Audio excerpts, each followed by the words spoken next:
Can't believe you're missing me to go watch fucking baseball. Wow, man.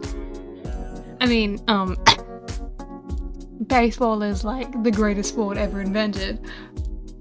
Coming from someone who doesn't give a fuck about sports. You know, we all like baseball. Home run batter. Other anime reference.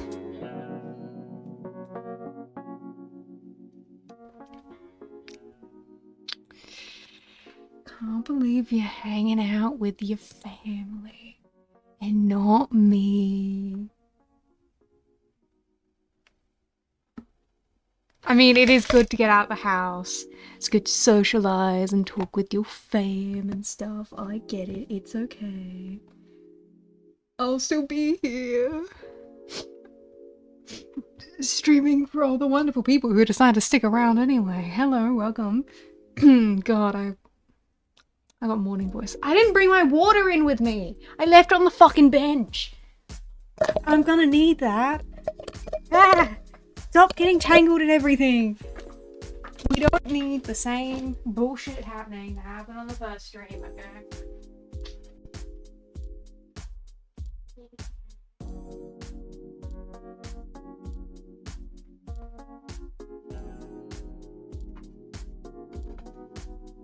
I have my water. Wait. Hi. How you going? Are you excited? Are you cool enough? Anyway, welcome in.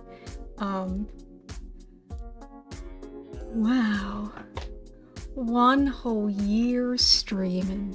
How's that feel?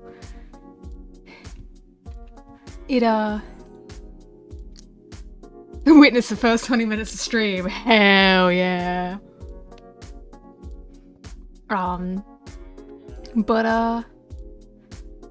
Yeah. Hi guys.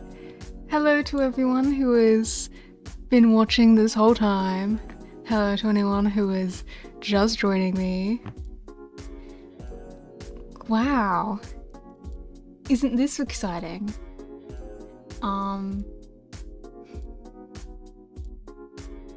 Wow, we haven't really done a whole lot here, have we? We played, Ace Attorney and a couple early games. That was it. Not really that long of a time, is it? But it's still exciting. Because I know a lot of you guys are excited about milestones and stuff. Did you eat? Not yet, but I do have a punnet of strawberries with me that we will be snacking on throughout the session. The price of strawberries has finally gone back down, so I'm excited that I can eat them again. But what are we doing today, you might be asking?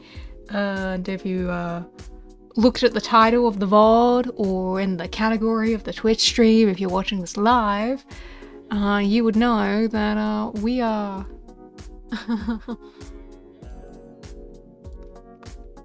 Do you know how I'm the Ace Attorney guy?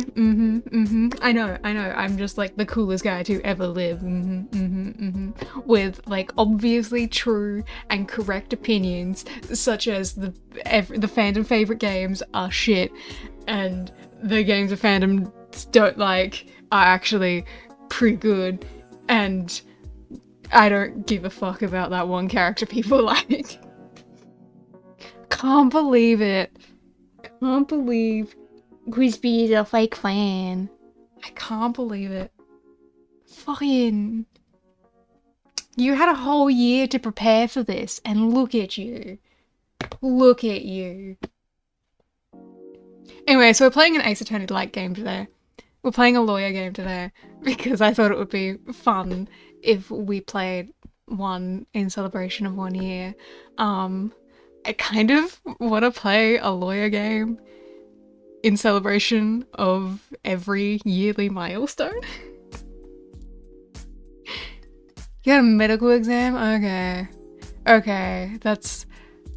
Look, I'm all for medical shit. I'm not gonna fault you for being late because of anesthesia. I know that shit fucks you up. Not that I've ever been under.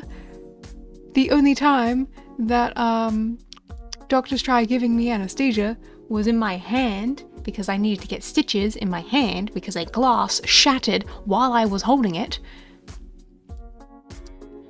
And it didn't work. Just didn't. I felt the needle, like the anesthesia needle, the whole time, and I felt each and every stitch as he was doing it the whole time. Like, he tried like 2 or 3 times with the anesthesia, and he was just like, yeah, I don't think we can try again, you're just gonna have to deal with it. I was like, fucking 8. You had a camera put down your throat? Damn, bro. Damn. I've never had that happen to me before. I've been to hospital, not counting like specialist visits, like gyno appointments. I've been to hospital once for myself. Also not counting the time I was born. I've been to hospital once, and that was because a bug decided to burrow into my ear, and then the motherfucker got itself stuck there. Had a bug in my ear from about 6 o'clock in the morning to 3 o'clock in the afternoon. You tore your voice up at a concert? Shh. Bro was shouting too much.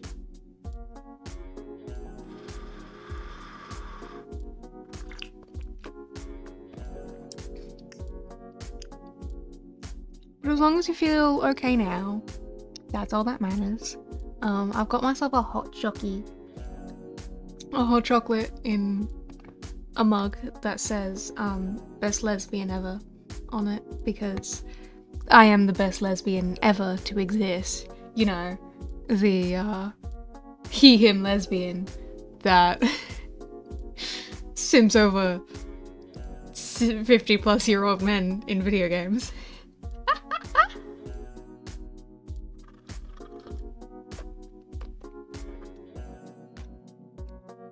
You know, in honor of the Ace Attorneys. Hi, Rod. Hi.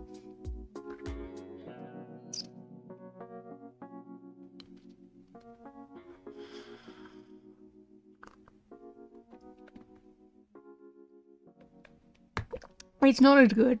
My hot chocolate is not that good, because I wanted to make it with only milk.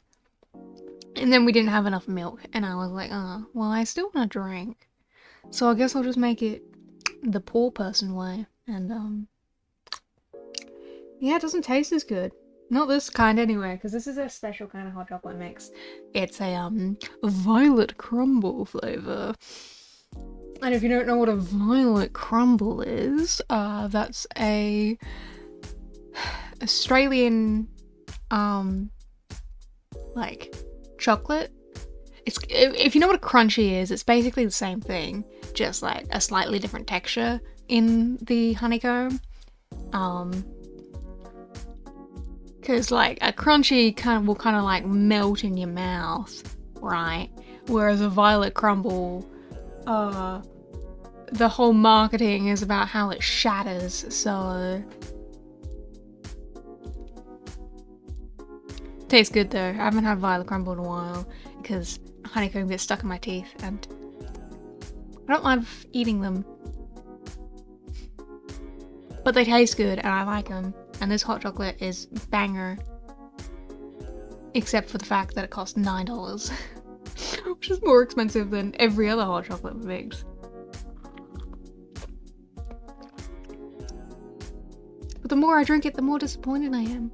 I'm just like, wow, this isn't nearly as good as the first time I ever tried it. I don't know what was different about that time. But now that I've spent my own money on it, it's kind of lackluster. How disappointing.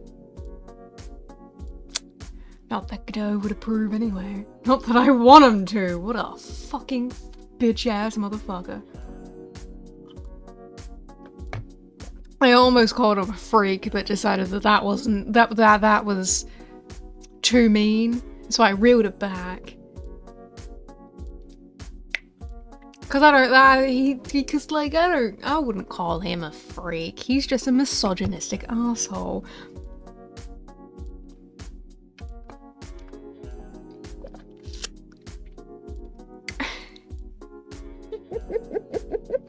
Anyway, ooh, one thing that I can tell you about is the fact that my fucking Elgato,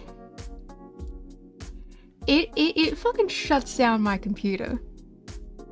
If I leave the thing plugged in and like put my computer to sleep, it'll just shut down my computer, which is really fucking annoying.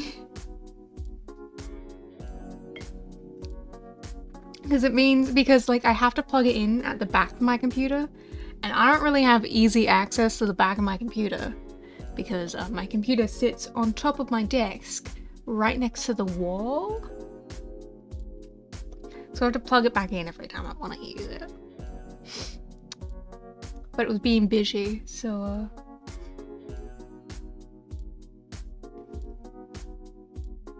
because I'm the kind of guy who puts their computer to sleep instead of turning it off every time they finish using it.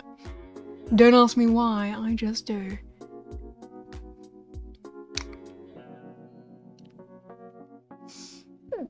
Ooh. Can we finish the hot chucky? Do we think? The lackluster hot chucky with that looks a little strange, honestly.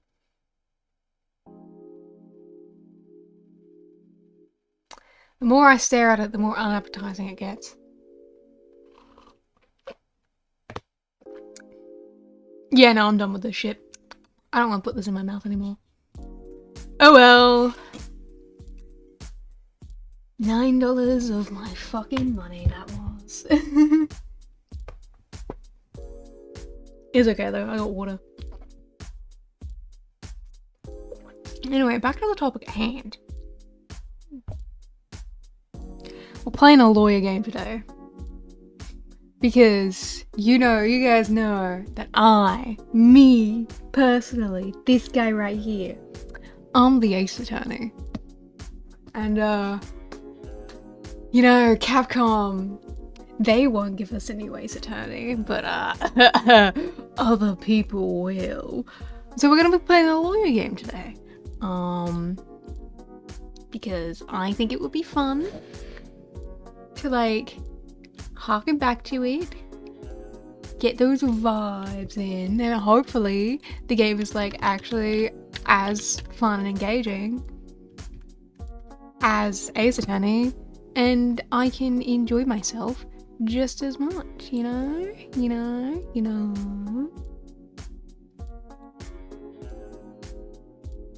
Hopefully it's great and all, and hopefully I don't get stuck I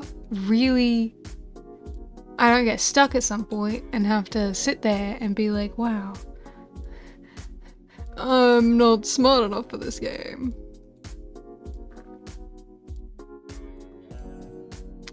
I'm ready to play a game because I have nothing else I need to say to you people.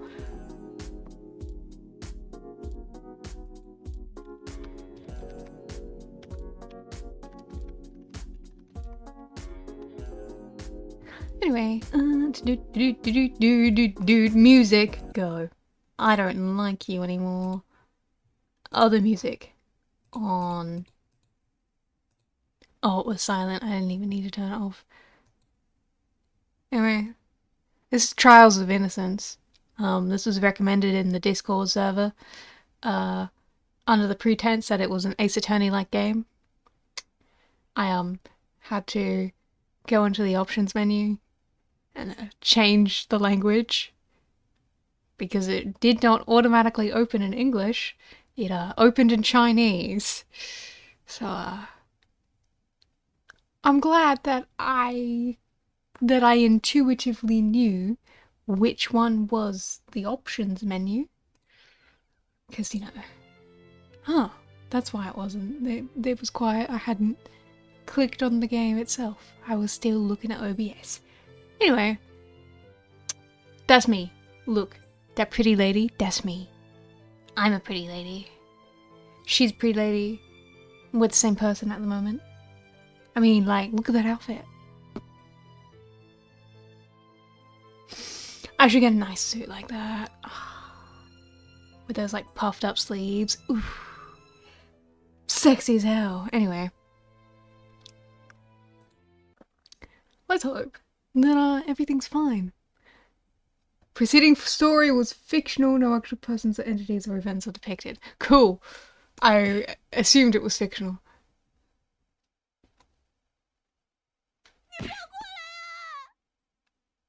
Oh my god. They're voice acted? I don't know if they were voice acting.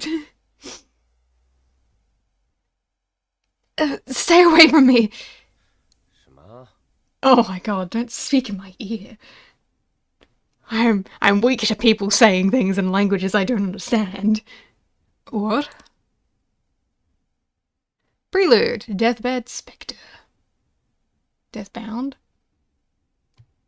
Anyway, should I turn off those voices? Because it's... Voice language. It did not change the voice language at all. Yeah, let's turn down those voices just so things don't get annoying. Yes, I told you it was going to be Ace Attorney-like. Look at us. Look at us. Isn't this cool? I decided to go with this one because this one looked like it would be the most fun to me. Because, like, there are a bunch of Ace Attorney-like games.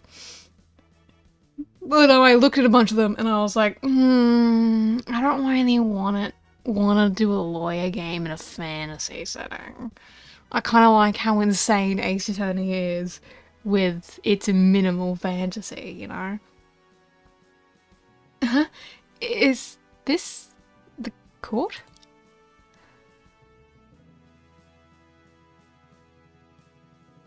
Well...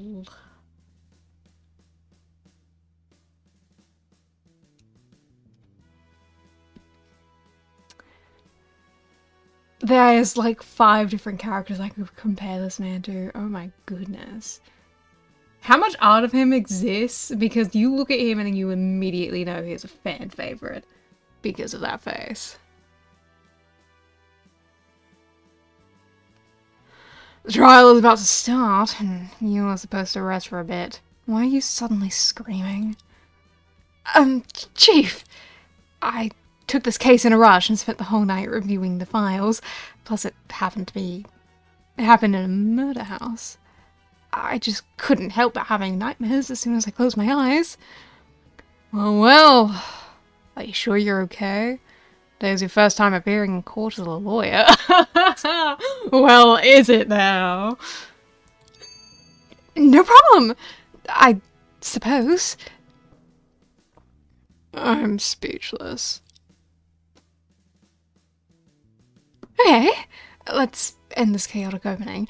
Anyway, my name is Luna Ray, a newly graduated lawyer who just returned from studying abroad. See guys, it's me. I'm Luna, she's Luna, it works out so well. And this person who appears rough and unreliable, but is actually much more capable than me, is Charlie Drake, the chief of Drake and Thomas Co., as well as my senior and boss. Today marks the first trial of my career as a lawyer. But the situation right now is a bit tricky for a rookie. As for why, that's a long story. Chief, I don't think I can handle this case by myself. Hey, calm down. I have registered as an assistant. To accompany you in court. The most important thing right now is to communicate with your client. After all, this is a murder case. But you only received the case last night and rushed to court this morning. There's been many details you haven't confirmed yet. Yes, this defense is completely unplanned and I'm feeling a bit overwhelmed. Alright, let's meet your client first. If I remember correctly, she is your senior from college, right? Oh my god! She's so cute. She's so cute. Look at how cute she is. Oh, she couldn't have done it. Look at that face. That's right. It's me, Plum. Wow, look at this. So this is the courtroom. It's not as gloomy as I imagined. It's my first time being a defendant, and there's even a sofa to sit on. I thought I'd be shackled in a prison van. Oh, there are bailiffs guarding everywhere. Wow, how exciting.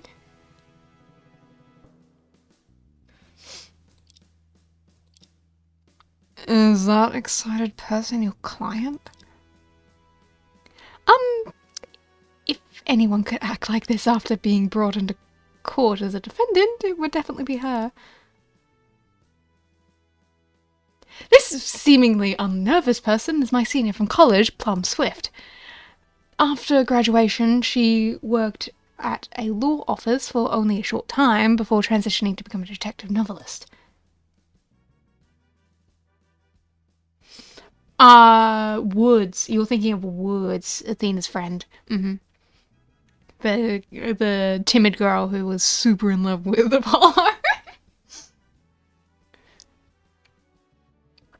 Although it's hard to believe her works are said to be quite popular.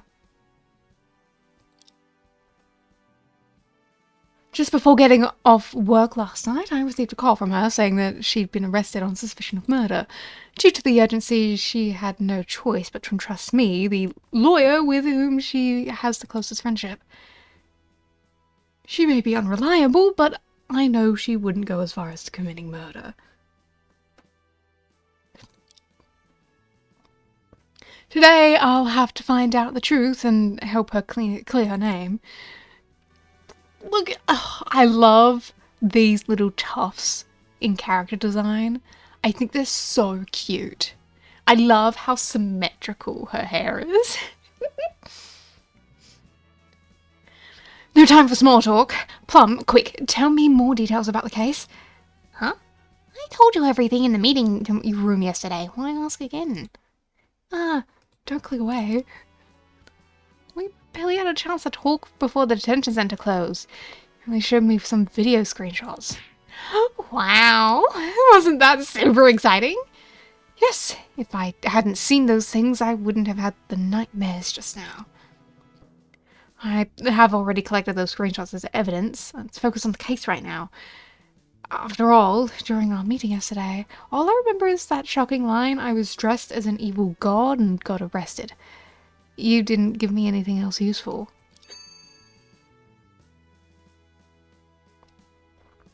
You think she does have a similar hairstyle to Woods. Woods has much longer braids, and she also wears a hat, so you don't see a lot of this. I do see what you mean, but honestly, I love her a lot more than Woods. Like, I think cheerful people are way more adorable than timid people, honestly. Wow, when it comes to the case, I'm certainly planning a new detective novel. It's normal to dress a bit weird for collecting materials, right? But who knew someone would die as soon as I arrived, making it perfectly normal for me to be arrested as a suspect, right? I don't think either of them is normal. Is this person really your senior? Doesn't seem like someone who studied law at all. See? Look at that! My new favorite expression. Oh my goodness. The two sisters are reflections in a mirror, indistinguishable from each other, and even modern technology can't tell them apart. They appear like shadows in the night, ready to push the incoming detective into an endless abyss. Plum, your novel is becoming more and more fantastical. Is this still a detective story? Oh, doesn't it resemble the exploring science show we used to watch together? I think I've heard of a similar case. Are you really supporting such outrageous content? It's okay, Luna. I've already gathered some information before you arrived. It's said that the prosecutor you're facing today just got the license half a month ago. Feeling a bit easier now? Well, I heard about that too. It's good news for you. Huh? So today's trial is a showdown between rookies. Gives me a bit of confidence. Yep, that's the spirit. Look, I've even arranged with some reporters to cover your debut. What? No wonder there are so many people outside with cameras. So you're the one who called them, Plum. If I lose, my career will hit rock bottom right after the debut. Don't worry, this case should be a breeze for you. After all, I'm innocent. I just pushed the victim off and he happened to die. What? You're the thing in the video that pushed the victim down. The destined showdown is about to begin, with a rookie lawyer pitted against the prosecutor in a thrilling courtroom clash. Sounds like they're just the thing I've read to write a fan fiction about. Wow, how's that line? Wait a minute. What you just said, you didn't mention it at all yesterday. Huh? You didn't? Maybe I forgot. But... The court is about to begin in 1 minute. Defense and defendant, please proceed to the courtroom. Oh no, we have no time left. Well, anyway, I definitely didn't do it, so relax. Good luck, I'm going in now. Yeah. Well, what a unique client. Time's almost up. Take a few pieces of evidence we have and get ready. Okay. Plum's attitude is always different from ordinary people. You can only rely on the few items on hand. Just in case, I can browse the exhibit tab on the top right corner. Ooh, so cute, puppy. Pine Camel's autopsy report. Time of death between 3:30 p.m. and 5:15 p.m. on August 18th. 8th. Oh my god, guys, that's today! Bro died today! Caused skull fracture. There was also extensive bruising on the victim's back, consistent with characteristics of a fall. Livestream video of the ghost hunt live streamer. A video recorded by the victim's phone at about 4:57 p.m. on the day of the incident, showing the moment when Plum Swift pushed the victim off.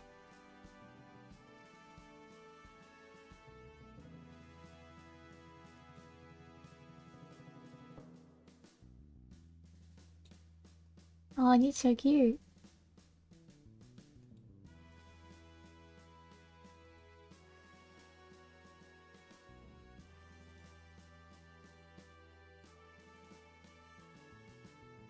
Something tells me the order of events is going to be important. This is my lawyering license, man. I don't just have to get a badge. Look, I knew it. The line art in this is different from, like, look at that. That's a different artist. At this point, it's all or nothing. Come on, for me and for Plum. Oh, we're talking about this now, aren't we? It contains detailed records of information. You can review the evidence list anytime during the trial and questions arise. Top left button to open the menu, view dialogues, save load games, and adjust settings. Alright, thank you.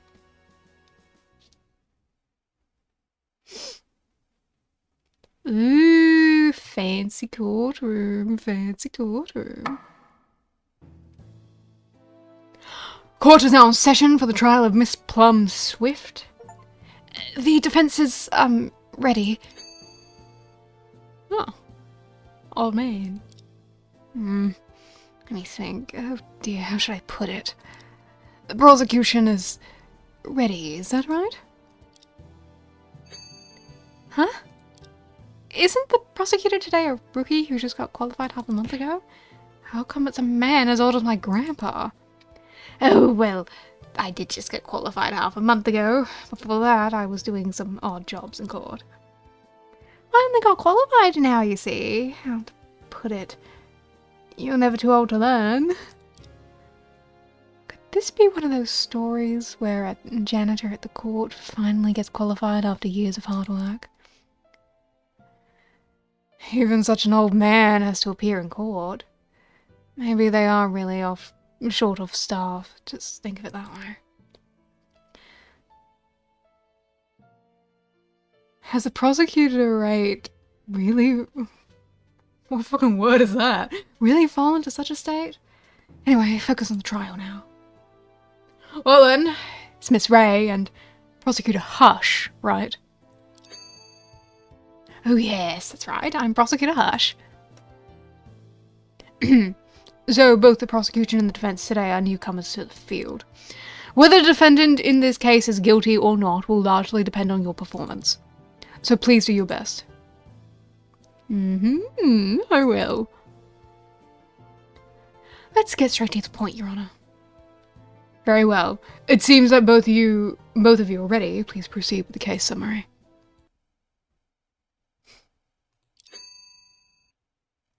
Prosecution? Huh? Me?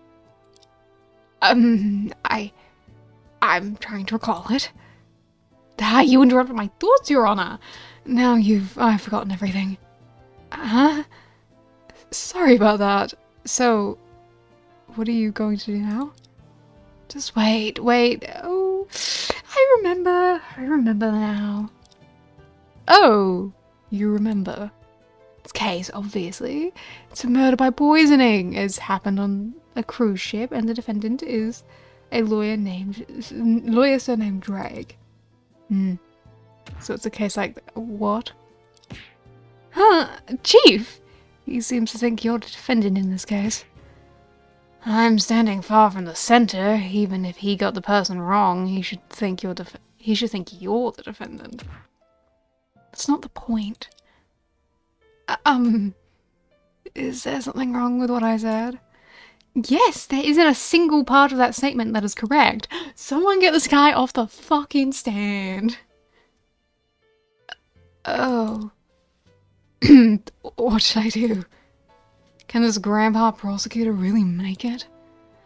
Oh well, the prosecutor has turned the opening into a mess. This won't do. But we can use the chance to impress the judge. Since the prosecutor is unreliable, use your speech to steer the trial back on track.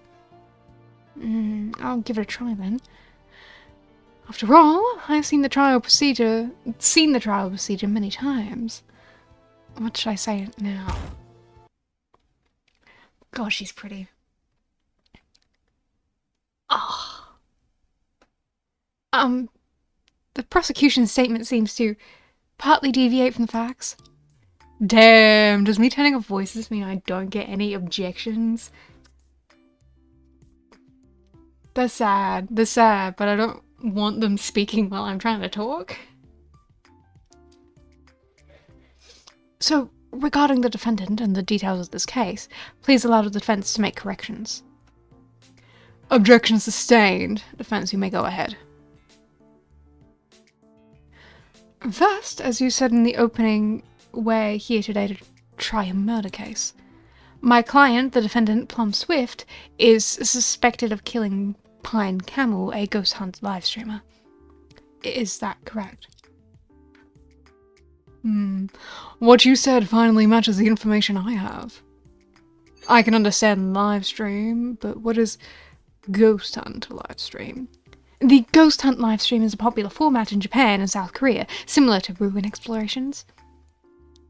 These streamers explore eerie places to capture supernatural events, so it's called a ghost hunt live stream. In recent years, with development of major video platforms, there have been many people live streaming ghost hunts. Here is a poster for this ghost hunt streamer. The drawing depicts his appearance during the live stream. I think I've seen that poster before. It's posted by the victim not too long ago. Cool. I still don't quite understand, but simply put, it's just a group of people seeking trouble by exploring risky places, right? It's not entirely wrong. As for the crime scene in this case, it's in a high-end Chinese-style residential community. What was that subtle hesitation just now? Did you forget the name of the community? You read my mind, Chief! I took on this case in a rush, and that awkward name is indeed hard to remember. No worries. If you need to confirm the information, remember you can check the exhibit for help.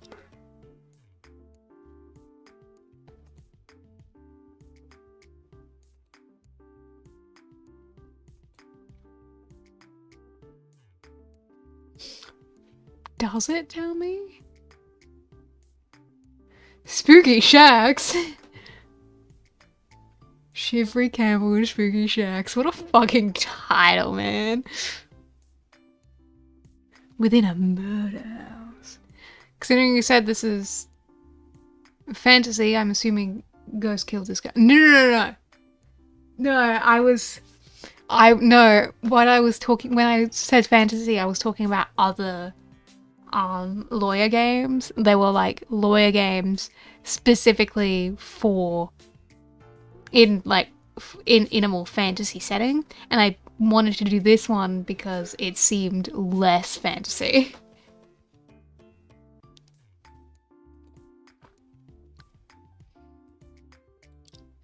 The name of the community where the incident occurred should be in there.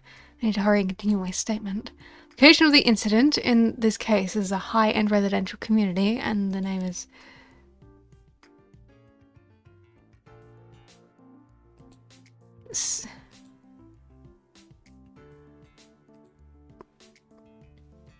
I don't actually know where it would tell me.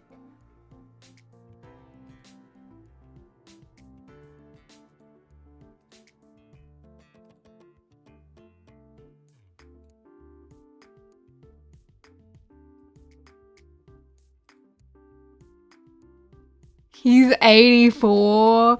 Dude. 84 is a little bit... I don't think we should let this man in court. I feel like this man should retire by now, to be honest. I'm going to assume that it's Murdy Mansions. Because all I know is the term murder house, and I can't find any of these words in the fucking court record. What? Murder mansion? Exactly the community with such a name. I find it weird too, but the community's name matches what the victim's promotional poster. As a DLC for this game being developed, I did see that too. Which could be fun. If we like this game enough, we can play it. That seems to be the case. Looks like the defense is well prepared. Impressive.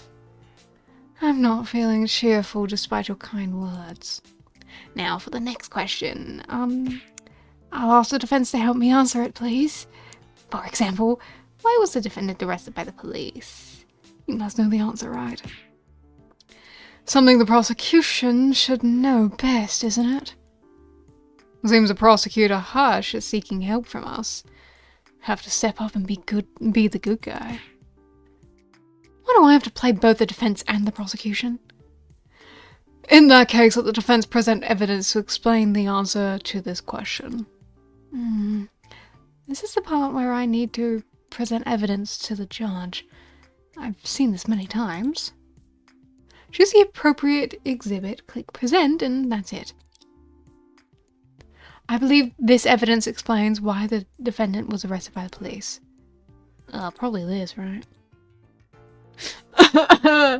Should we just... I can't decide if I should turn the back on or not.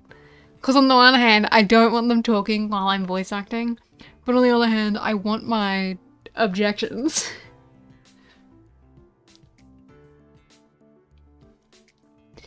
I have a video record of the victim's live stream both before his death. The content is... well, it's hard to describe. Oh, show me. Huh? Is it supposed to be a video? Why are these all screenshots? And what exactly is in these photos? The live stream is very long and contains a lot of repetitive and irrelevant footage. So I only took screenshots of relevant parts. Let me explain it briefly. The time of this screenshot, 4:44 PM, showing the victim exploring the house after entering, looks like he stumbled. In this moment, the victim appeared to be holding a selfie stick and writing notes of some kind. Subsequent footage is all in portrait mode, and the victim had already found a place to set up his phone. Then he disappeared from the screen. There was no movement for the next few minutes. Next time the victim appeared on the screen is at 4:54 PM, when he exited towards the right side of the frame. We can also see the bruise on the victim's leg caused by the stumble. This is also the last time the victim appeared on screen. At 4:55 PM, a pink object appeared in the live stream. After entering the room, it hesitated and looked around for a while. It's not until 4:57 that it continued moving forward. Then, accompanied by a falling sound, a blurry shadow fell down. And this shadow was later confirmed to be the victim lying dead on the first floor. What was that creature behind? Was there really a ghost haunting this murder house? I can't completely rule out this possibility, but at least there are no ghosts appearing in this video. This pink object is actually an exaggerated mascot costume, and the person in it is my client, Miss Plum Swift. And I just knew it minutes before the trial. Huh? Then why is she dressed like a pink squid in the crime scene? I think that thing is called an octopus. Wow, no, it's an ancient god called Cthulhu! What on earth is that? You don't know what Cthulhu is? This guy doesn't know ball, man. In a word, the entire sequence of events above was witnessed by all viewers watching the livestream. I believe that's why the defendant became the prime suspect in this case and was arrested by the police. Am I correct, Your Honour? Yes, I didn't expect the defense to have such a clear grasp of the case details. As if you're trying directly to prove her guilt. No, that's not what I meant. My defense hasn't even started yet. Oh man is giving you a thumbs up. Great job. Now you're the prosecutor. If it goes like this, my mind is going to split. And now that both the prosecution and the defense are ready, let's proceed. Well, with just these few exhibits, it's not enough to prove the defendant's guilt. Prosecutor Hush, please summon the witness. Wait, the prosecution is still searching for documents. Oh, now, witness Miss Orchid Falcon is entering the courtroom. How come you're still searching for documents on site? We took this case too hastily, without the chance to interview the people involved or investigate the scene. Everyone's words and actions in court, along with the exhibits presented, will be crucial. Pay attention. Got it. Leave it to me.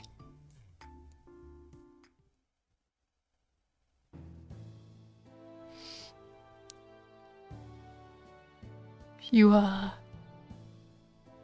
hang on. You're a janitor, right? I can, by your outfit? Why are you wearing a janitor overall and then also a frilly apron? It's really cute.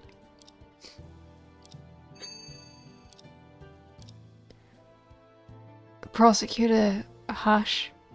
According to procedure, I should introduce myself, right? Oh, right, I forgot. Please go ahead. My name is Orchid Falcon, the security guard and administrator of Murdy-mations. Look it. This is your security guard uniform and you're wearing a frilly apron. That's so cute and I love you. But she probably did it, to be honest.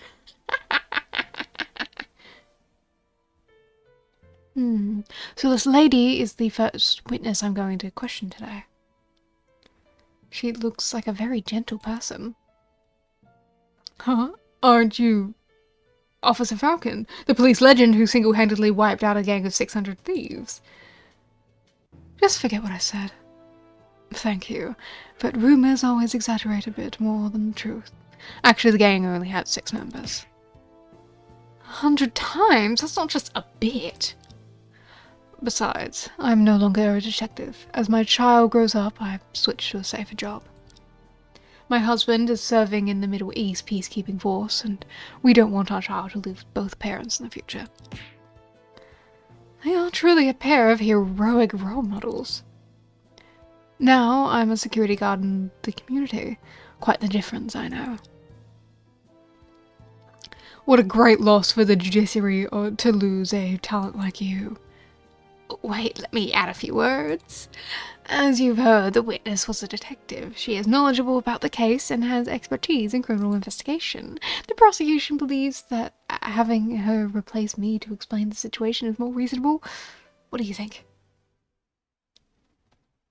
No problem. Got the chance to slack off again, huh? Roger that. Also, so I'll take it from here. Please take a look at this floor plan. I love me a good floor plan. The incident occurred in B2 of Murdy-mations. Mansions? It looks like it should be pronounced Mation. Masons? Mansion. How do I spell mansion? What is mansion? Is M-A-N, right? That's how you pronounce it. Mansion, M-A-N, mansion. Yeah. So that should be Masons, or Masons should be Masons. Murdy-mations. Some guy who called Mason fucking killed him. A duplex with Chinese-style decor and 2-story structure. Because the last 2 owners of B2 died unexpectedly, it's been rumored as a murder house and has been vacant for a long time. More than 1 victim, but 3? This mansion can be visited with a key obtained through prior application. The victim, Pine Camel, had reserved B2 in advance for a ghost hunt livestream. During the livestream, the audience saw the defendant push him from the 2nd floor to his death and called the police at once. But when the ambulance and police arrived, he was already dead, so the defendant and the only person in the scene was arrested. I have a question. The 2nd floor doesn't seem very high, yet the victim died on the spot. Indeed. This height, even I wouldn't have a serious injuries if I fell, right?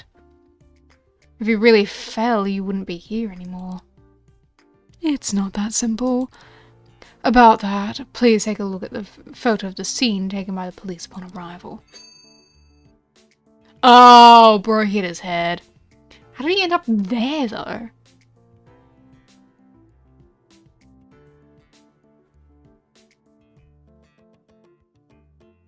I don't think hitting the corner would make you go all the way over here, so this feels very staged.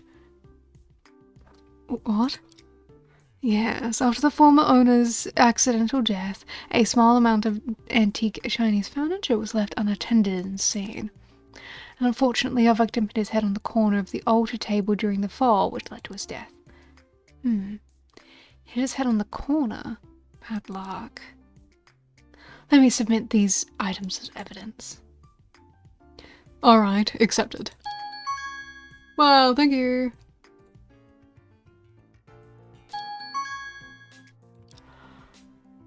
By the way, since you're the administrator of the community, could you give us a brief overview of it? Sure thing. The incident took place in Murdy Masons, a closed high-end community built by foreign enterprise. And the number of houses directly managed by me in Zone B is very small. What do you mean by small? Specifically, how many are there? 3. There are only 3 in total. Huh? Only 3? Yes, only 3 in Zone B. They are all large Chinese-style villas, and the community is high-end. So, as you may know, the density of the population is an important measure of the community's high-end status. No matter how high-end it is, there's still a murder house. In addition to the property has a closed management system, requiring non-owners like the defendant to register for entry and exit. Therefore, it's relatively easy to trace the personnel involved in this case. I have a report here for your reference.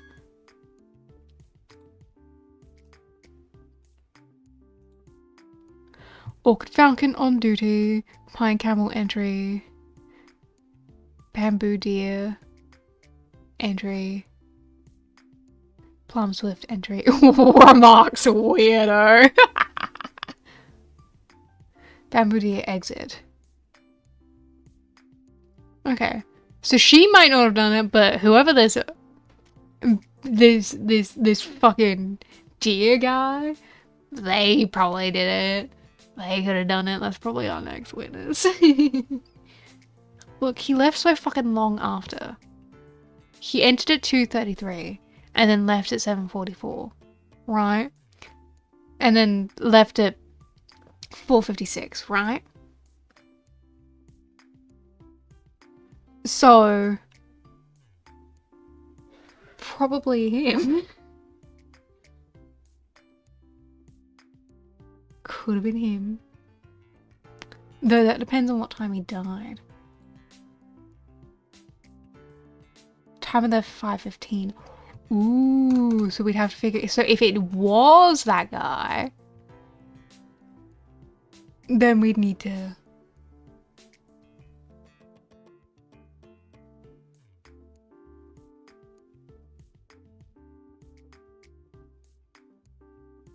Then we'd have to... check.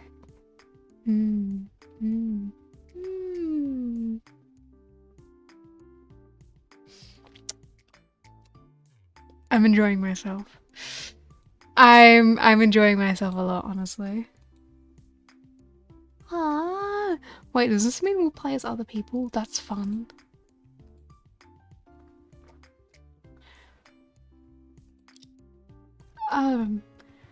Having a lot more pieces of evidence all of a sudden, I'm a bit lost now. Don't worry, apart from collecting evidence, we also hear the testimony. Through the testimony of the witness, we can gather more information about the case. Yeah! Why did I do that? Oh, that's why I did that. I see.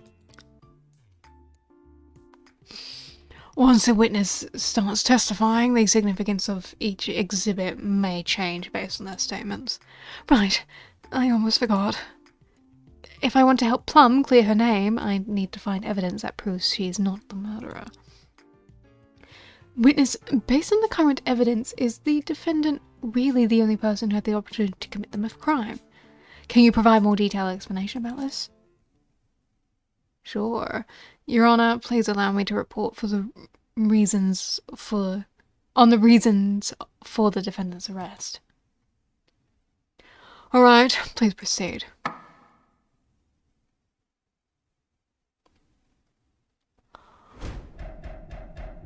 Hell yeah. At 4:50 p.m. Of that day, the defendant, dressed in a bizarre outfit, walked into Zone B of the community and we crossed paths.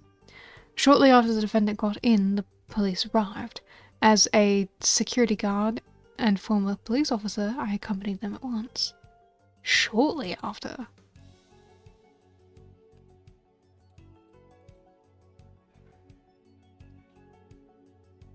$4.50? What do you mean shortly? The guy died at... Oh, between 3:30 and 5:15, you're not sure. Okay. So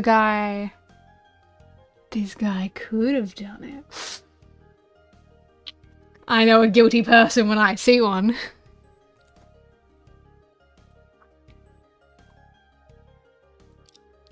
We climbed the external stairs of B2, broke the door, found the defendant tied up on the second floor and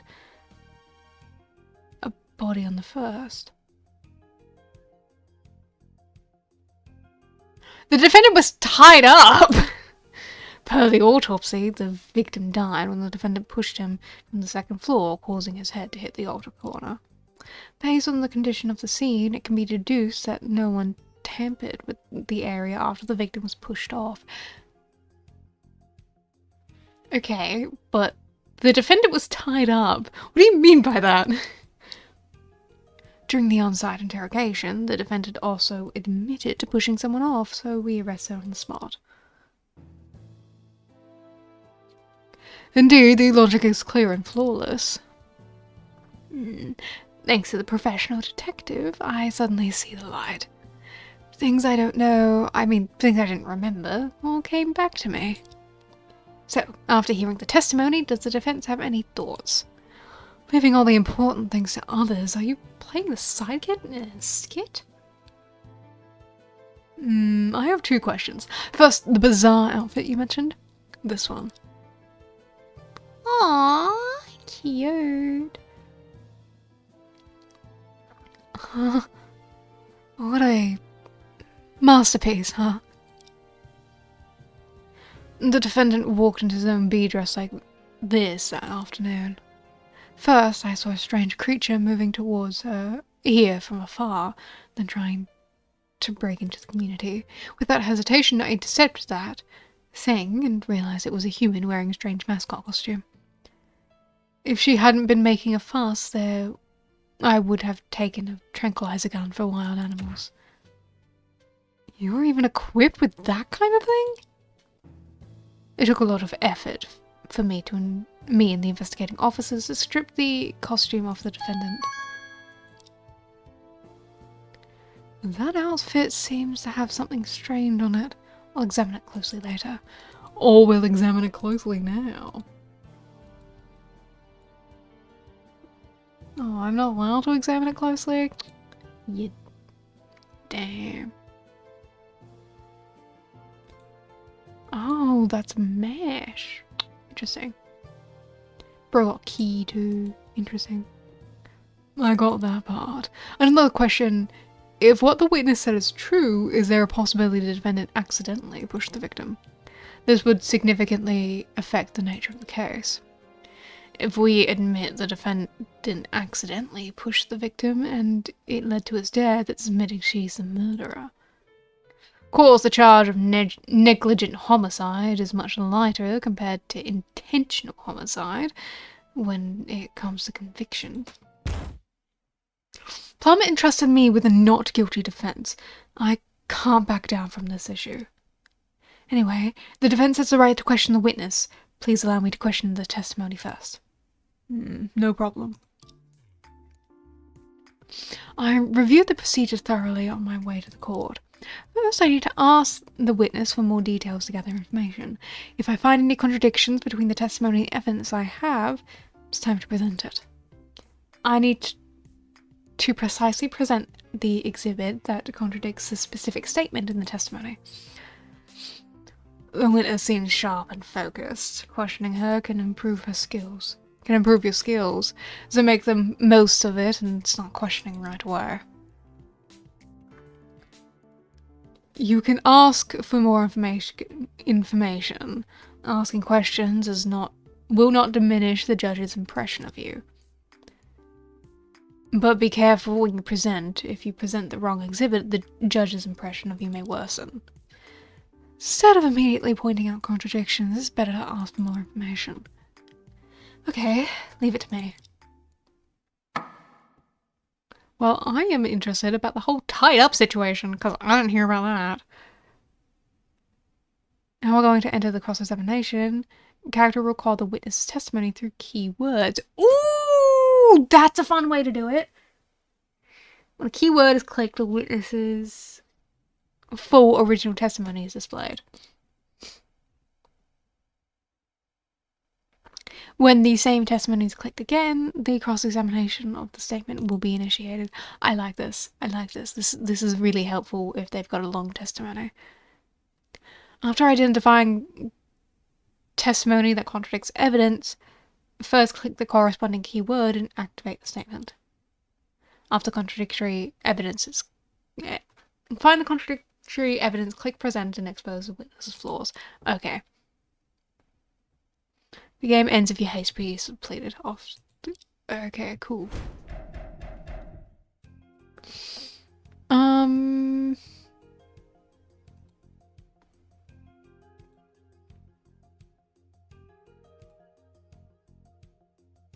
After police arrived.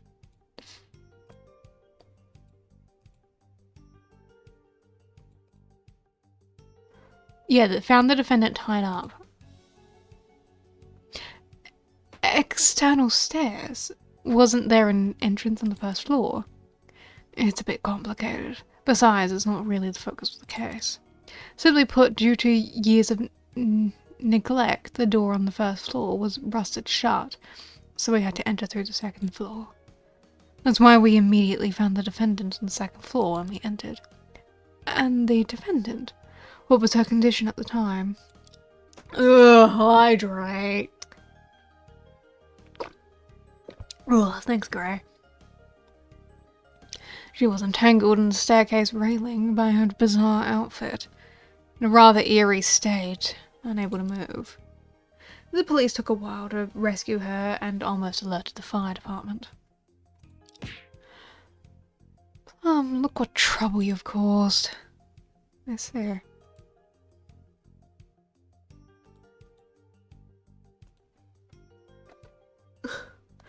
It hit the corner of the altar table on the first floor.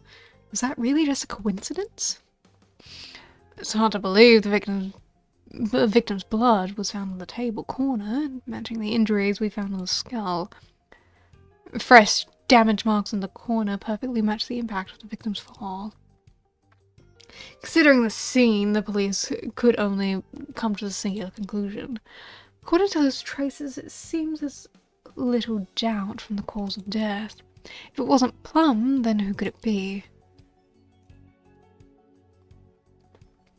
After the defendant entered, did anyone else enter the area?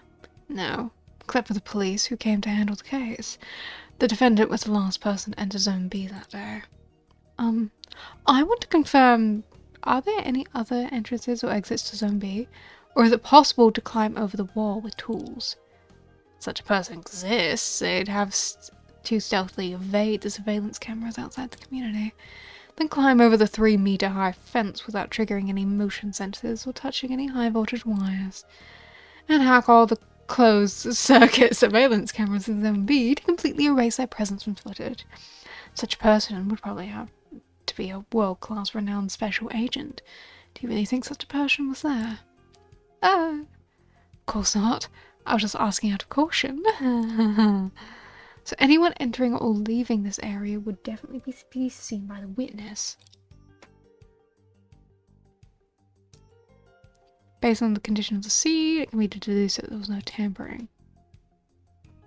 So the scene was already the same as in the picture when the police arrested the defendant. Yes, we acted very cautiously. Aside from taking the defendant, everything at the scene remained as it was. If you have any questions, just ask me. I do have one. If everything is as she says, Would the state of the victim at death really look like that? Once I figured it out, present the exhibit on the statement. Yeah. Because that's what I was wondering. Like, this is too far away. Like, he did not fucking land like that at all. What was a falcon? May I ask you a question? Go ahead. Do you believe the defendant who admitted to pushing is the sole suspect, since no one tampered with the scene afterward? Yes, the defendant's condition prevented her from tampering with the scene after all. Then there's something strange. Please take a look at this photo of the scene.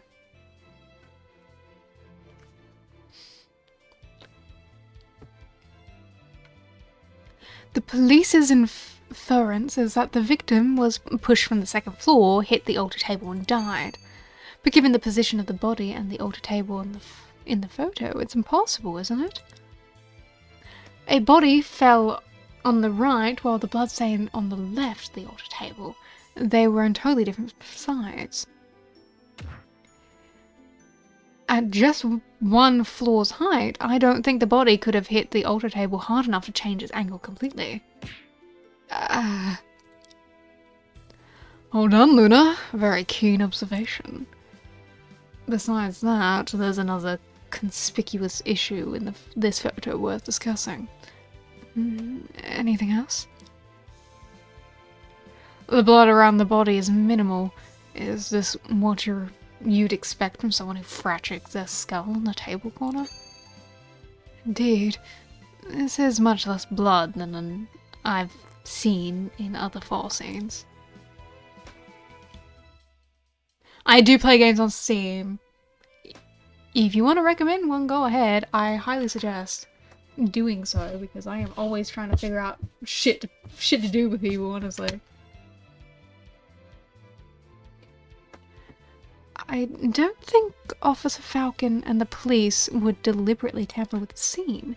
Could it be that someone deliberately manipulated the scene before the police arrived? That is indeed hard to rule out.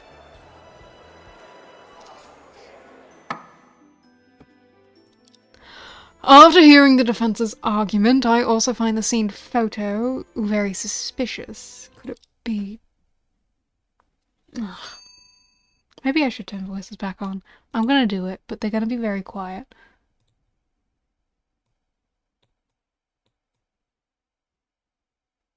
Just so I don't get in the way of my own voice acting. Prosecutor Hush, do you have any opinion? Your Honor and Officer Falcon, I haven't caught up with your thinking. Would you please help me refute it? If so, why did you shout objection? Since Prosecutor Hush has requested it, I'll provide some explanations. I acknowledge the contradiction raised by the defense, but that doesn't undermine the conclusion reached by the police, because it only means the body's shift in direction relative to the altar table happened before the police arrived. This does not change the conclusion that the defendant was the only person present at the scene. But the defendant was entangled in the staircase railing and didn't have the ability to tamper with the scene. Whether the defendant was entangled with the staircase railing before the victim's death is something we cannot prove. After all, the live stream was cut off immediately after being reported by netizens.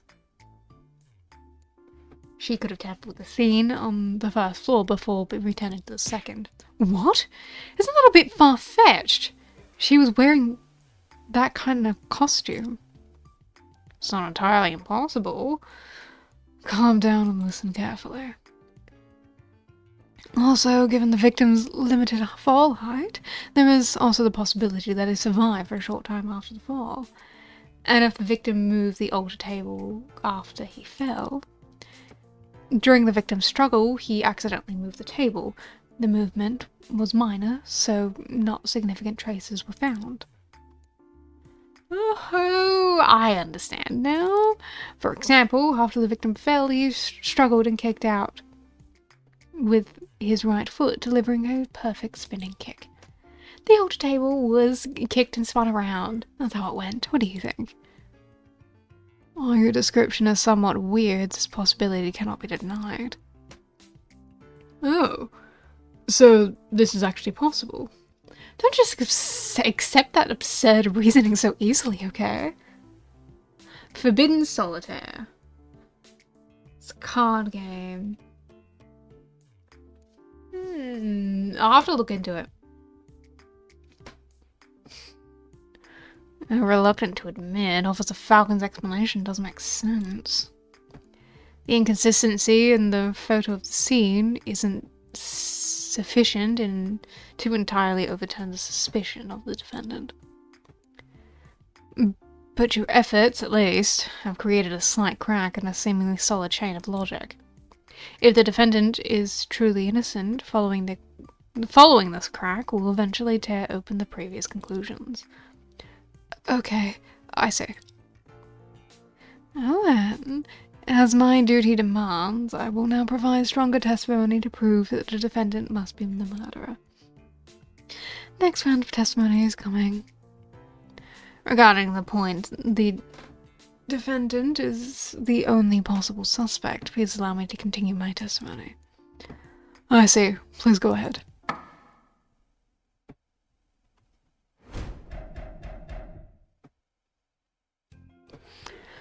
The house where the incident occurred has a unique layout. The first floor is totally sealed. Only the door up is accessible, and the lock on the second floor is faulty. Once closed, it'll lock itself at once, and you have to use the key to enter or exit. There are 2 keys to the second floor.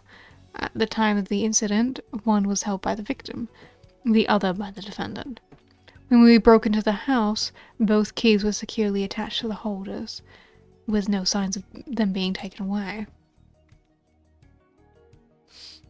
And on the day of the incident, no one else could enter the scene except for the victim and the defendant.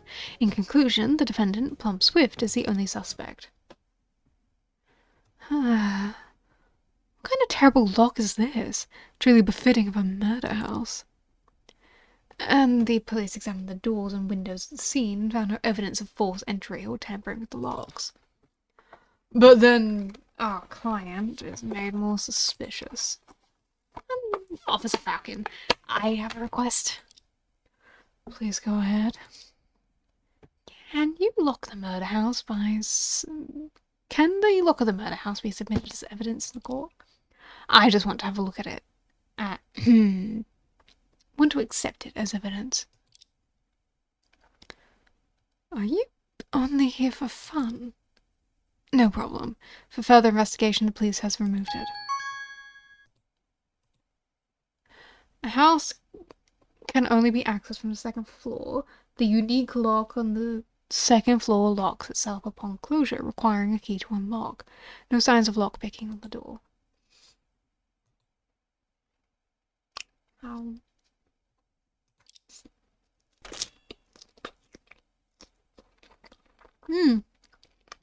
Very good to open. It's really stuck once locked. It looks like we'll have to really use the key to open it. Oh, you were trying to open it, I see. See if it was really closed by itself. Reputation of murder house. But would anyone take over such a house?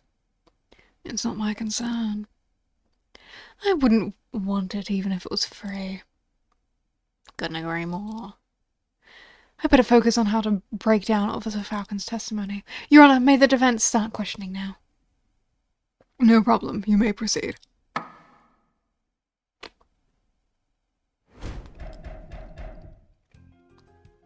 Okay.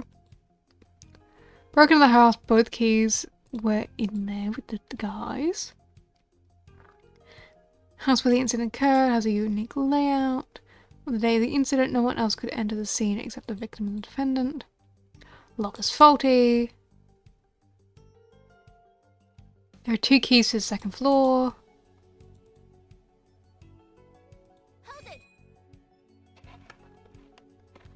So only the victim and the defendant could enter B2? Yes. As a security guard of the community, I would never violate the regulations and allow unregistered visitors to enter. So are you so sure I don't know how to continue questioning? Can't refute the opponent with words. Consider reviewing the exhibit instead. Okay. Yeah, because, like, there was another guy there!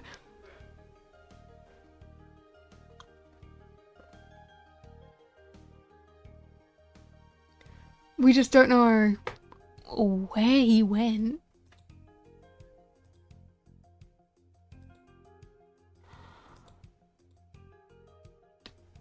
So the conclusion is... It's like, this is all about how there couldn't have possibly been someone else there.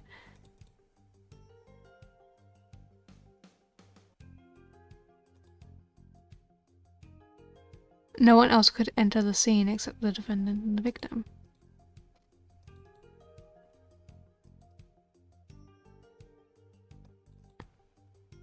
Close once it locks itself, and you have to use the key to enter and exit. Time of the incident, one was held by the guy, one was held by the guy. So signs of them being taken away.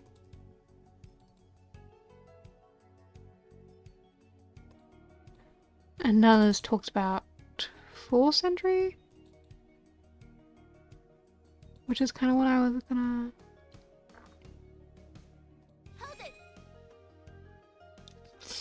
What do you mean by securely attached to the holders?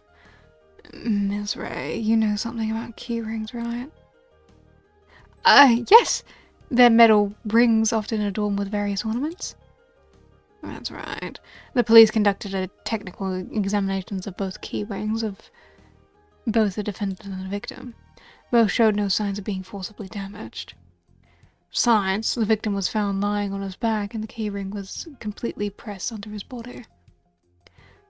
As for the defendant, due to her peculiar state, her key was rolled up with the mascot costume on the branding.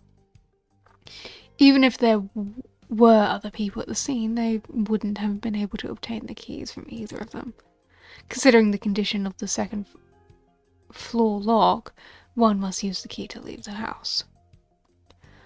So even if there was a third party at the scene, he would have been locked inside. Jesus. By the time the police broke in. Exactly. So this madhouse has truly become a locked room.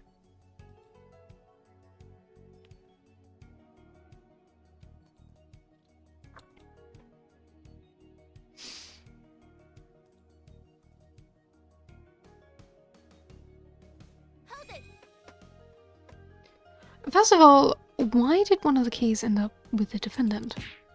Well, the key was sent to me by Shivery Campbell himself because I was going to visit him and collect materials. That doesn't make sense at all. Forget it, I better not delve into her matter for now. There's a chance for recess later. I'll thoroughly clarify the matter about the key with her. And are there only 2 keys? And since the lock is damaged, why not replace it with a new one? It involves a complex cost and attribution issue, so I'll just state the conclusion. It's impossible to make any renovations to the facilities of B2 till the next owner takes over. It also means there are only 2 keys for B2, both of which were applied for by the victim. Isn't this a high-end community? Why so stingy? Yeah, wouldn't this house, like, bring down the value of everything else? No one else could enter the scene except the victim and the defendant.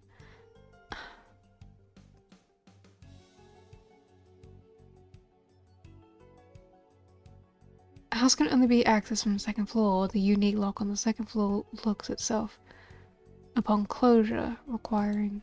So is this... So that's a door, okay. And this is the railing, I see. Yeah. I see, okay.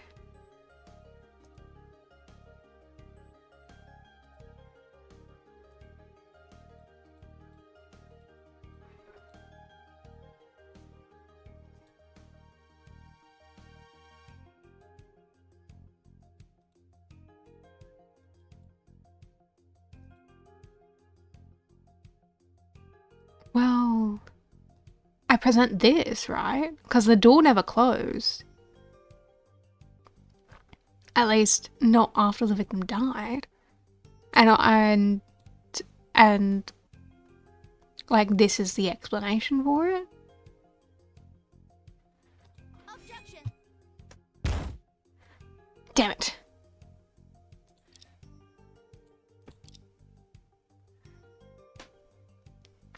Well, you're not following the line of logic I thought you were following. Okay. It's okay. Ugh.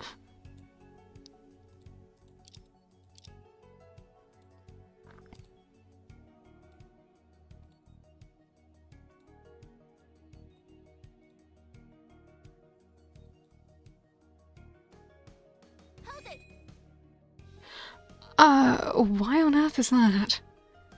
It would take a lot of time to explain it thoroughly, so I'll only state the conclusion. It's been confirmed by the police that the malfunction was not due to human infection. It's speculated that some parts of the lock had aged, which coincidentally led to this effect. I see. By the way, a lock on the second floor had been like that for a long time before the incident. Which brand is lock anyway? I will never buy it. Me neither. Hold it. Yeah. So I'm pretty sure this is the one I meant to present against.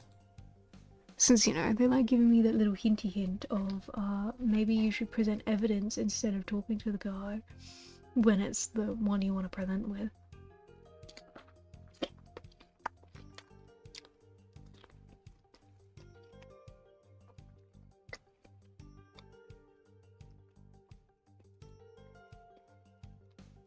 Objection.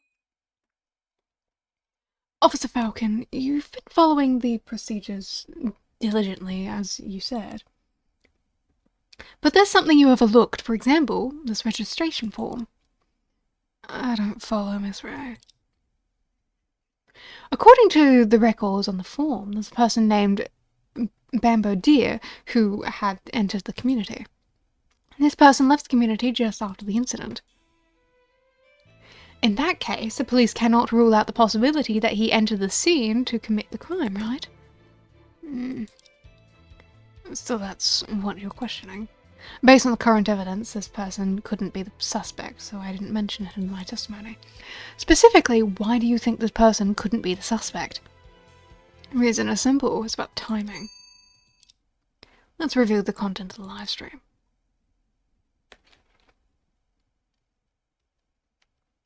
The moment the viewers witnessed the defendant pushing the victim off was at 4:57 p.m. and the visitor left the community at 4:56. Seems you get it. Yes, these two events occurred almost simultaneously. Huh? So, if so, he would have no time to be involved in this case. Exactly. And there is no third key for him to use. Still, only the defendant and the victim had the opportunity to enter B2. Whoops. Moreover, let's say the person did enter B2. So what? The video has completely revealed the moment the defendant committed the crime, a fact that cannot be erased by any interference. Is that so? Calm down and think carefully. If your assertion is that the defendant is completely innocent in this case, then the incident of the defendant causing the death of the victim must never have happened, right? This is basic logic. Indeed, I haven't thought about it properly since the trial began. If Plum is truly innocent, then under what circumstances could these pieces of evidence have been left behind? When she entered the murder house wearing that mascot costume, who did she push down? What happened inside the house before she arrived? If I want to refute the police's complete chain of evidence, I must have my own assertion. Defense, you have been quiet for a long time, although I have some doubt about Bamboo Deer. We don't need to discuss this person for now based on the evidence provided by the police. Objection. Hold on, please. The defense wants to present a new possibility to refute the police's claim. Oh, really? Go ahead. The new assertion on our side is the video didn't record the moment of the crime. The defendant in the video was someone else in disguise. The victim was still alive after being pushed off.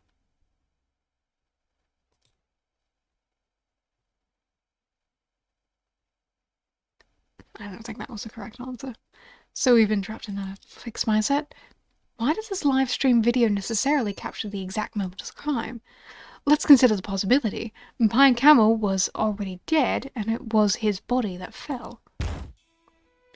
Then, even if the defendant admitted that she pushed down the victim, it wouldn't constitute murder, right?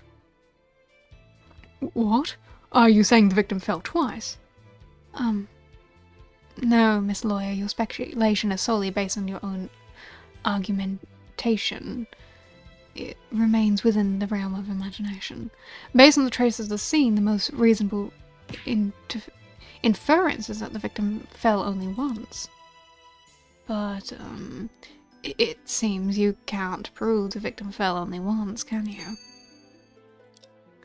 Yes, as Prosecutor Hush said, due to the same environment, height, and posture of the fall, it would be difficult for the forensic experts to determine whether the victim fell once or twice. But the live stream video clearly captures the moment that the defendant pushed down the victim. I don't think there's a possibility the victim fell falling twice. No, we believe that the video contains a blind spot that we hadn't noticed before. It reveals a new possibility. Oh. Then please point out to defense where is this so-called blind spot. Seems I need to select the right picture in these. Wow, this. Okay, select the right moment in the photos. Okay. Please look here. This part in the video reveals another possibility in this case.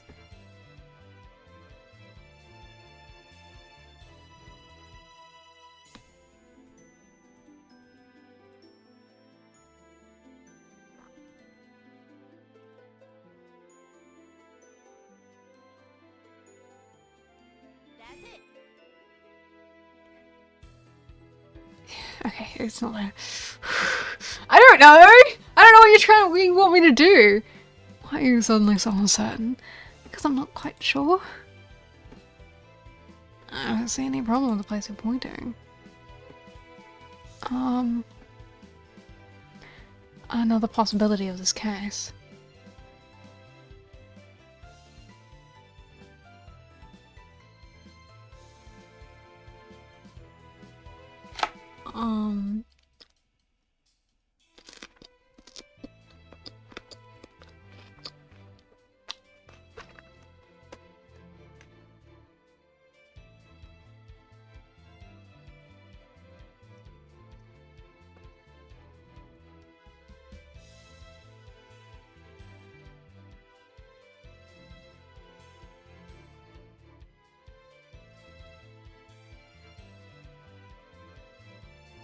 I don't know what you want me to say.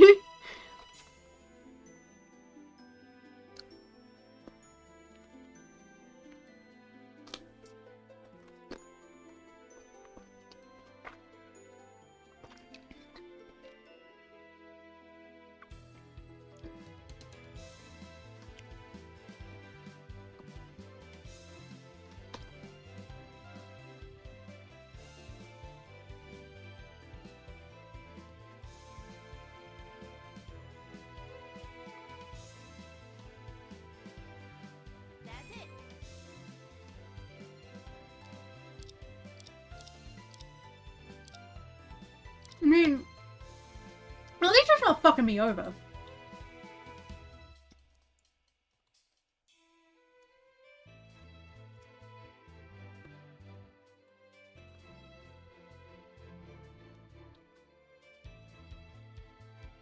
Well, I can just blunt force my way through it, because I have no idea what they want me to do.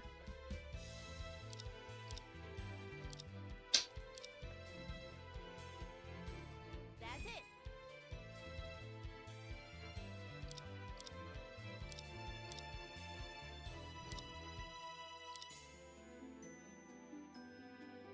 That's it. Oh, that is correct. Sorry.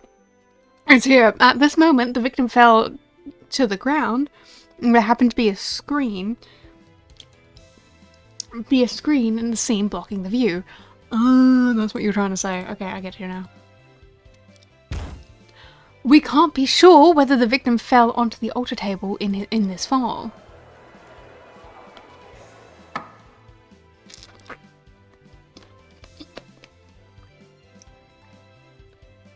The position of the screen indeed obscured the view of the victim's fall. However, Miss Ray, even if the video isn't clear enough, your assertion still has fatal consequences. Really? This video records more than the defendant pushing the victim down. Just a moment before, this shivery camel in Spooky Shack had appeared on camera. If this live streamer was dead before the defendant entered, how do you explain this footage? That's the problem. Let me think. To make your assertion fully credible, the inference here is crucial. Think it through before answering.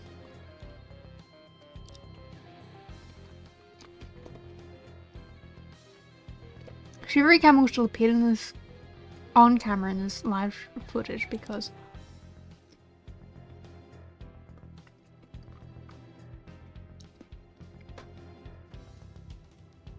the video was pre-recorded.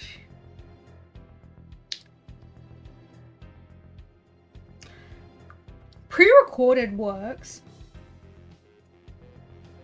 I think it's a possibility that it's pre-recorded. Right.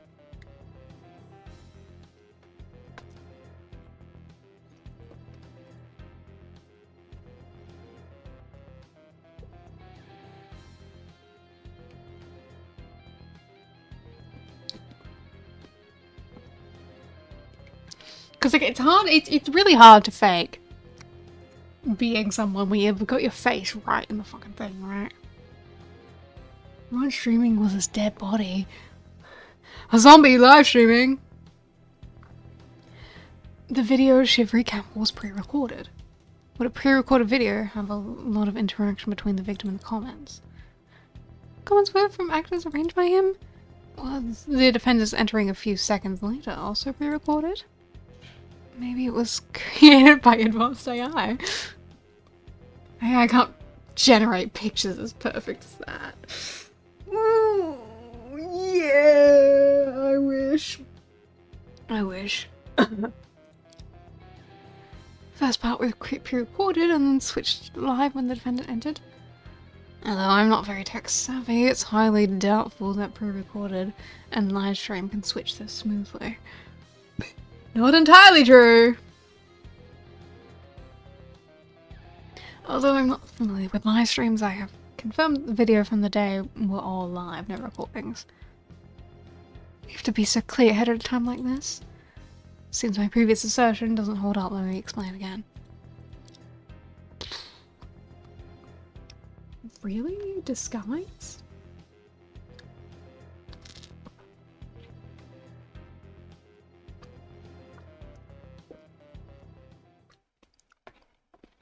Actually, it's quite simple. The body could have been hidden somewhere that was covered by the upper parts of the screen and not captured on camera. The person on camera must have been someone else disguised as the victim during the live stream. What?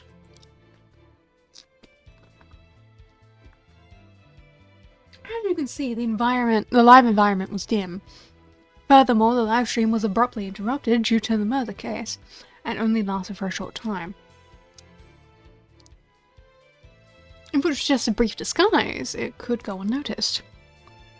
Oh, that makes sense. And as we just found out, the person named Bamboo Deer had the opportunity to enter the scene. Suppose Bamboo Deer killed the victim earlier and then disguised as the victim for this livestream. Then the defendant wouldn't be the only suspect. Officer Falcon, what do you think is the defense's reasoning? Well, for the sake of prudence, I can't rule out this possibility. Since you both agree with my claim, our side hereby formally requests to summon Bamboo Deer as a witness to testify in court. Wait, this visitor did come to the community on the day of the incident. I saw it with my own eyes. The police have investigated it, but it's impossible for someone like that to be disguised as the victim. Good. I must seize this opportunity to counterattack. Officer Falcon, please listen to me. Our side has repeatedly revealed key details affecting the case during questioning. Perhaps the defendant's erratic personality and odd behavior are really troublesome. But under the impression that she's annoying, you inadvertently overlooked many facts favorable to her. Are you saying that my personal emotions cloud my judgment? Yes, I have to admit your testimony was logically sound and your emotions were well controlled. However, you were still influenced by preconceived impressions, showing a tendency to convict the defendant. Bamboo Deer clearly had the opportunity to commit the crime, yet you deliberately ignored it. If you continue, you will only present the testimony unfavorable to the defendant, right? Please don't insist that it's impossible. Such a biased remark are inappropriate. Let's summon Bamboo Deer. Huh?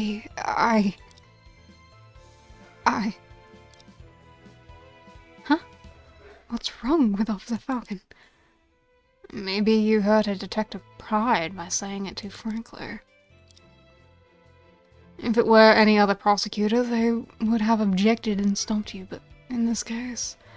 Well. No! How could I make such a biased statement? This place is indeed not suitable for me anymore. I'm leaving now. I'm going to the market to buy groceries. You are fun! Hold on, where are you going? Officer Falcon.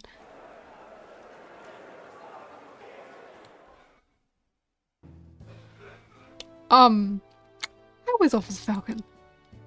Officer Falcon ran off so fast the bailiffs couldn't catch up. She probably felt that her professional integrity was lacking and went for self-reflection. Just let her cool off for a while and it should be fine, I believe. She's still got the detective skills, staying true to her past. What should I do? I can help summon the witness. Huh? Oh, the defense is talking about Bamboo Deer. Seems that this person should be summoned. Actually, I am also curious to see how this person was disguised as the victim. Are you here for fun? Okay, since both sides agree, it's up to the prosecution to summon the witness named Bamboo Deer to the stand. This witness should still be at work now. Luckily, the location isn't far from the court. I think 20 minutes? That should be enough. Alright, I declare this trial is in recess for 20 minutes. Prosecutor, hush. Please go through the necessary procedures. Yes, I won't forget this time.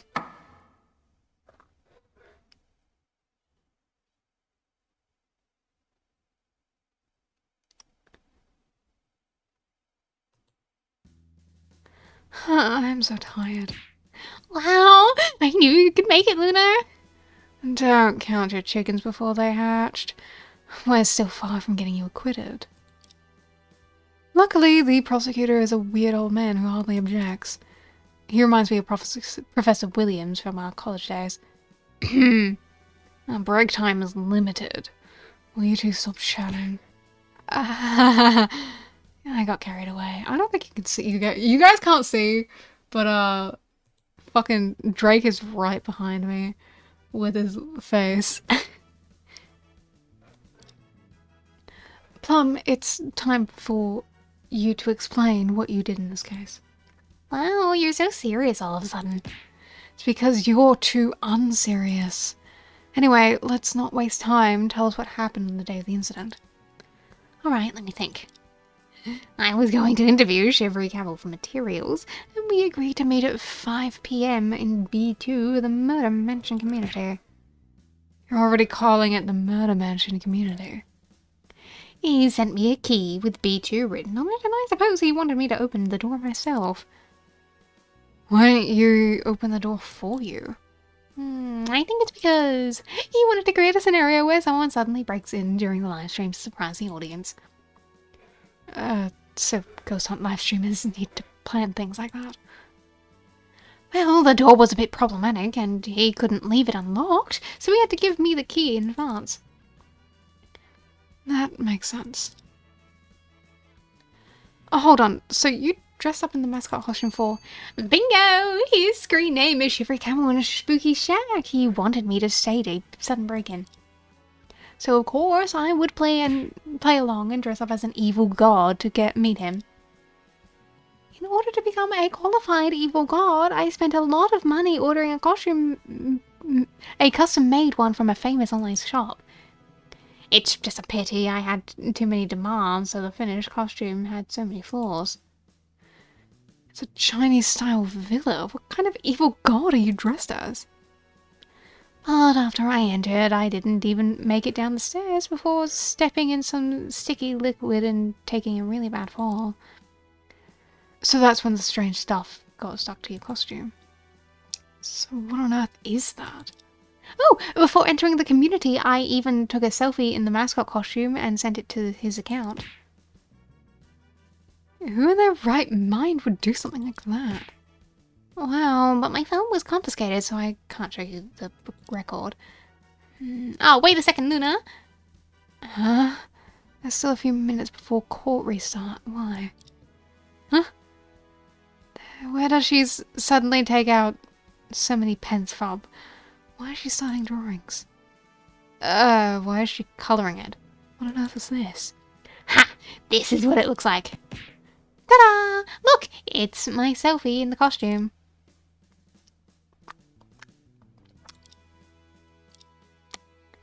Drawing is surprisingly vivid.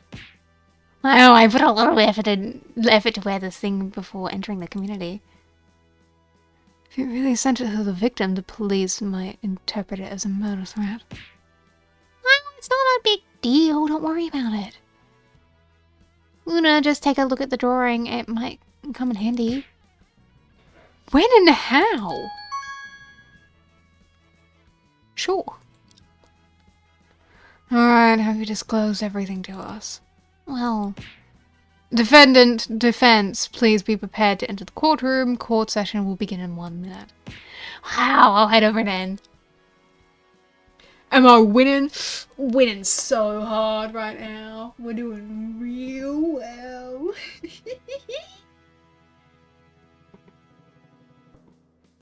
She always like this, even back in school.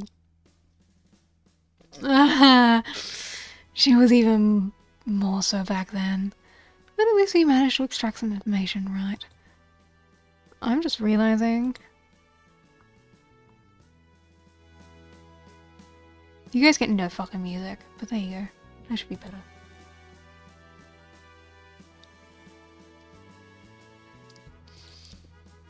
Even though most of the time was wasted on this weird drawing. Let's go in. The witness you requested should be here. Let's go! We must secure an acquittal.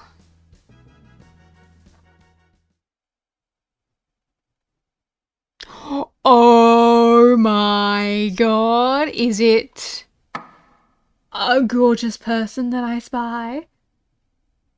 Good. Now that both parties are present, the trial will continue. Your name is Bamboo Deer, right? Ah!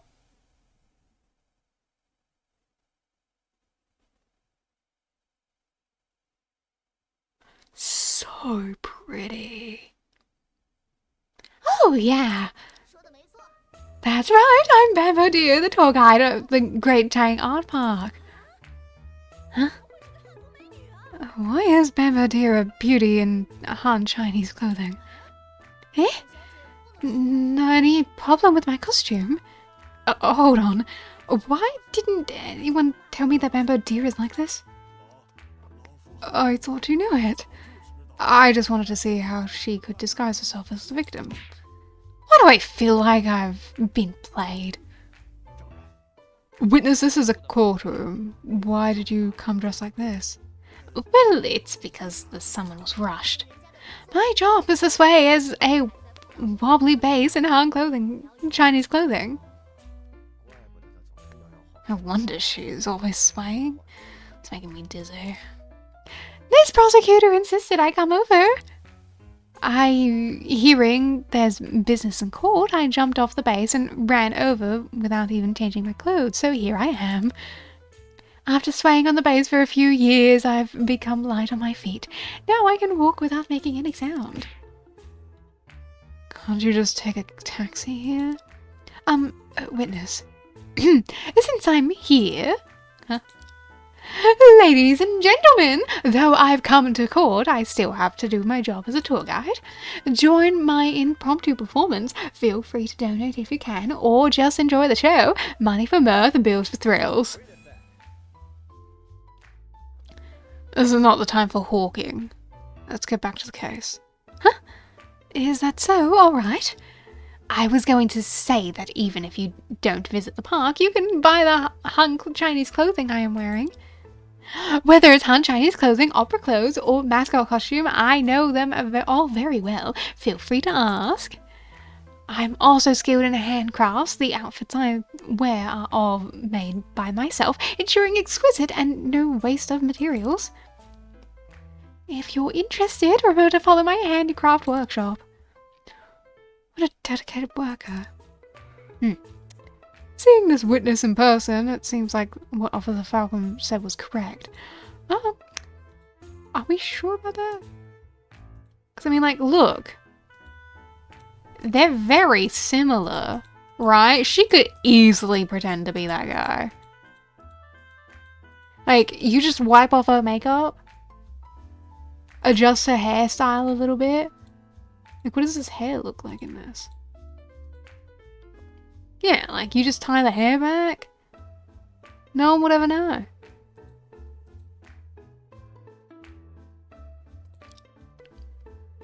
It's impossible for her to disguise herself as the victim in a live stream, right? For the sake of prudence, I think we shouldn't jump to conclusions. Since I took effort to get her here, I have to get something out of her. Witness, based on the previous proceedings, we suspect that on the day of the incident, August 8th, you may have entered the crime scene. Can you tell us what you did yesterday? It seems to be my duty to have the witness testify. Surprised you couldn't remember that. The defense request is reasonable. Witness, please testify as requested.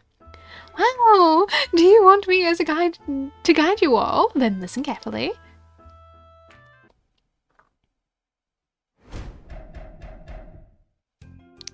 Hey there, folks! Yep, I did swing by the community that day to gather inspiration. The houses there are all in Chinese style, right, aren't they? The boss at the park asked me to observe and learn something. I finished my shift at the park around 2 p.m. and rushed over there around 2:30. I left before 5 because I had to get back for the night shift and didn't step inside any of the houses during that time. How about that defense? The witness's performance seemed pretty good, huh? Really take it as a performance. Well then, defense, what's your opinion on the testimony? At first glance, the brief testimony seems fine. What should I do next, Chief? For witnesses with such a brief testimony, we should need to ask more carefully. There might be some new information in our answers. Got it. Anyway, witness, I'm about to start questioning. Be prepared. Sure thing. If there's anything unclear, just ask me. Strawberry.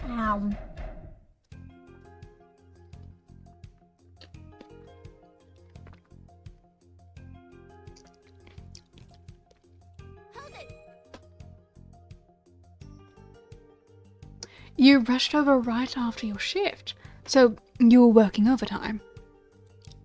Whoa, you're so sharp. The boss did approve some extra cash for my investigation. Upon hearing about the overtime pay, I dashed straight to the community. Our boss even paid for my transportation. What? Nobody's paying me even for trips to this courtroom for legal battles. Hey, how did you even get dragged into this? By the way, is your office in need of any all-rounder? I've got some free time every Saturday afternoon. We're good on cleaners. Please, no side jobs in the courtroom. Let's stick to the point. Gather inspiration? Why were you gathering inspiration there? Huh? You don't know it? Merdy Masons is a nationally renowned traditional Chinese architectural community. Really? I had no idea. That's an accurate description. This community's architecture is quite famous. I think it's more famous as a murder house now.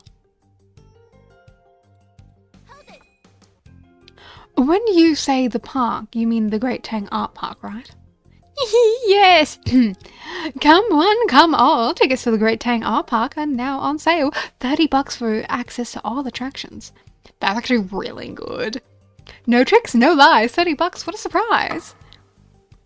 Wait, no selling in the courtroom. My bad. I can't help it when I hear the name of our park, you know, force of habit. Is that a park or a market? Oh, besides, being a tour guide, I also do some part-time gig promoting at the mall. Sometimes I mix them up. You're doing 2 jobs at the same time. In that case, you must have a strong sense of time, right? Of course, gotta be punctual or they'll dock your pay. So I remember things clearly. You left before 5, so that's about 2 hours. During that time, you were just investigating. Of course, 2 hours is far from enough to inspect so many houses. If you firmly believe this witness may have been in and out of the crime scene, you need to ask her for more information. You're right. As for now, her testimony is greatly lacking information, let me think. Witness, during the 2 hours, what exactly did you inspect? Can you share it with us? Oh, are you going to be my competitor? No, I'm not planning on changing my career yet. I just want to verify the authenticity of your own testimony. Please forgive my interruption. The question seems to touch on the confidential aspect of the witness's profession. Maybe it might be tricky for there to be any confidentiality agreements related to the park. Do you still want the witness to share? That makes sense. Should I insist on having her share in the investigation experience? Oh, of course. It's crucial information related to this case, so the more detailed the testimony, the better. This is a major murder case, so confidentiality agreements and similar contracts should make exceptions to such serious matters. Alright. Witness, please explain what you saw that day. Oh my, since you insist, I guess I have no choice, but you need to explain it in case my boss asks me about it. Hang on.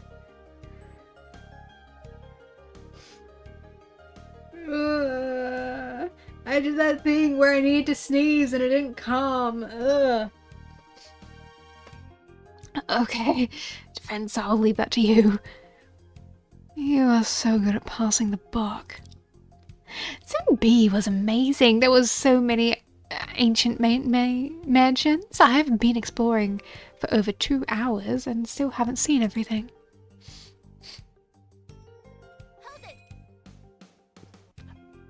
Are you sure you inspected so many ancient houses in Zone B of Merdy Masons?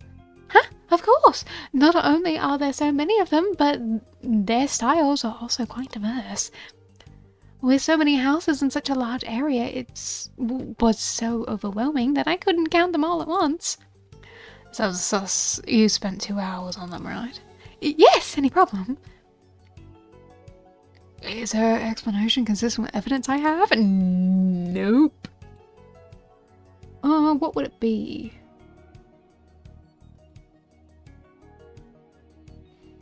I'm not sure what you'd want me to present to this, honestly.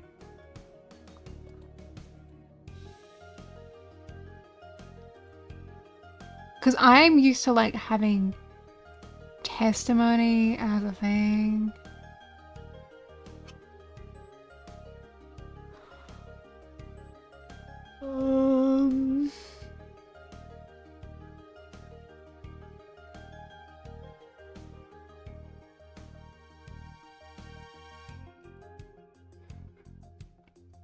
Because my instinct with this is to go, well, that's not what the witness said, right? That feels like the answer they want me to have, given they haven't given me testimony as a piece of evidence. So I'm gonna try that.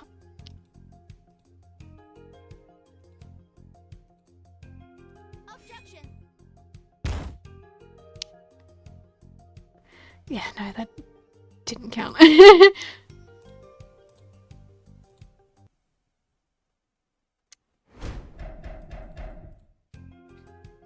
Oh. Hold it.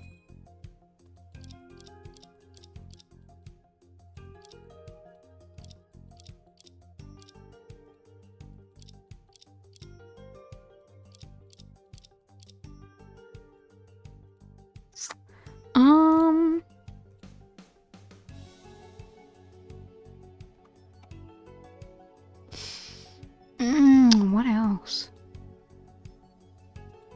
What could we present?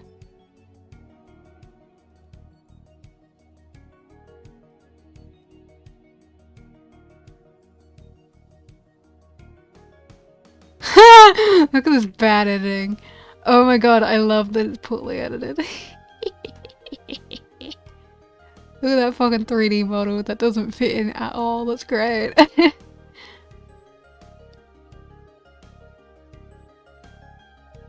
August 8th. I love this shit. This is great.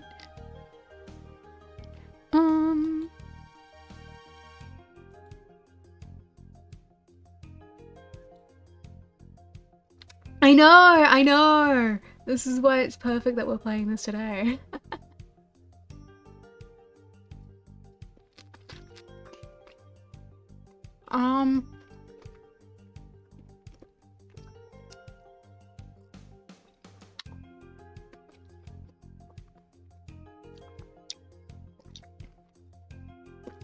Including a note for the 3 buildings in Zone 3. Okay. Check all 3 mansions. Right. Objection. Actually. Witness, can I interrupt your explanation? I know. I totally planned it and it wasn't just pure coincidence. Wow, is there something you don't understand? You claim that you got absorbed in Zone B because there were so many ancient mansions, right? Yes. But the registration form for Zone B shows that there are only 3 Met houses in the entire area. What do you mean by so many? You took over 2 hours to inspect. Only 3 houses. If you're not even aware of this, it indicates that you didn't really explore the community. Witness, please answer my question. Could it be that you spent over 2 hours inside B2 the entire time? How can you speak so baselessly? Let me check. Mansion closest to the entrance is 2B. I'm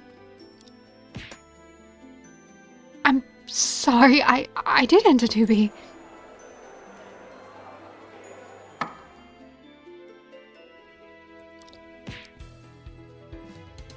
Witness, what's going on? You just claimed you never stepped into any houses. Making false statements in court carries consequences. It's not like that. There's a reason for it. There was a murder case in 2B. B2. I was afraid of being suspected, so I'm sorry. Please forgive me. Lying about not entering the crime scene is a serious case of perjury. There's no excuse for that. Yes, this won't do. You have to be honest in court. Why object when you agree with me? Witness, you must tell the truth now. Witness, I hope you can explain it right away. When did you enter B2 that day, and what did you do there? Oops, you guys are so fierce.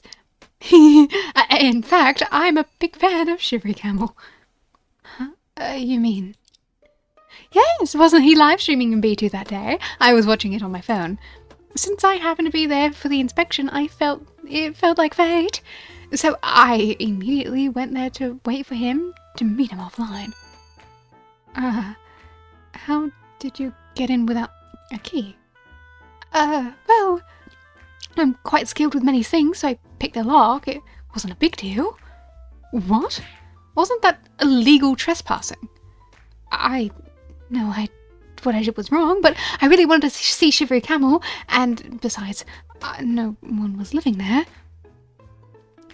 Even if unoccupied, it still belongs to the owner of the community. The witness's actions should be held accountable.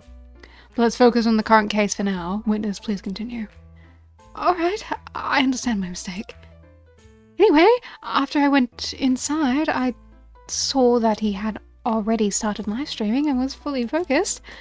I was afraid that if I walked over, I might accidentally appear in frame. So I quickly opened the door and left, without doing anything at all. Do you think the witness's explanation holds water? I think her explanation for entering 2B is strange. Indeed, it's very strange. Is it? As an influencer, many fans would specifically come to hunt for me. That's because they love me. I can't let them down. I can make merchandise featuring my image by hand on site, whether it's paper cutting, clay figures, or acrylic signs. Do you carry all those materials with you? Witness, please stick to the topic. When I say strange, I mean your acting of picking a lock and entering B2 for Shivery Camel. Oh, what's wrong with that? Aren't we supposed to present evidence when speaking in court?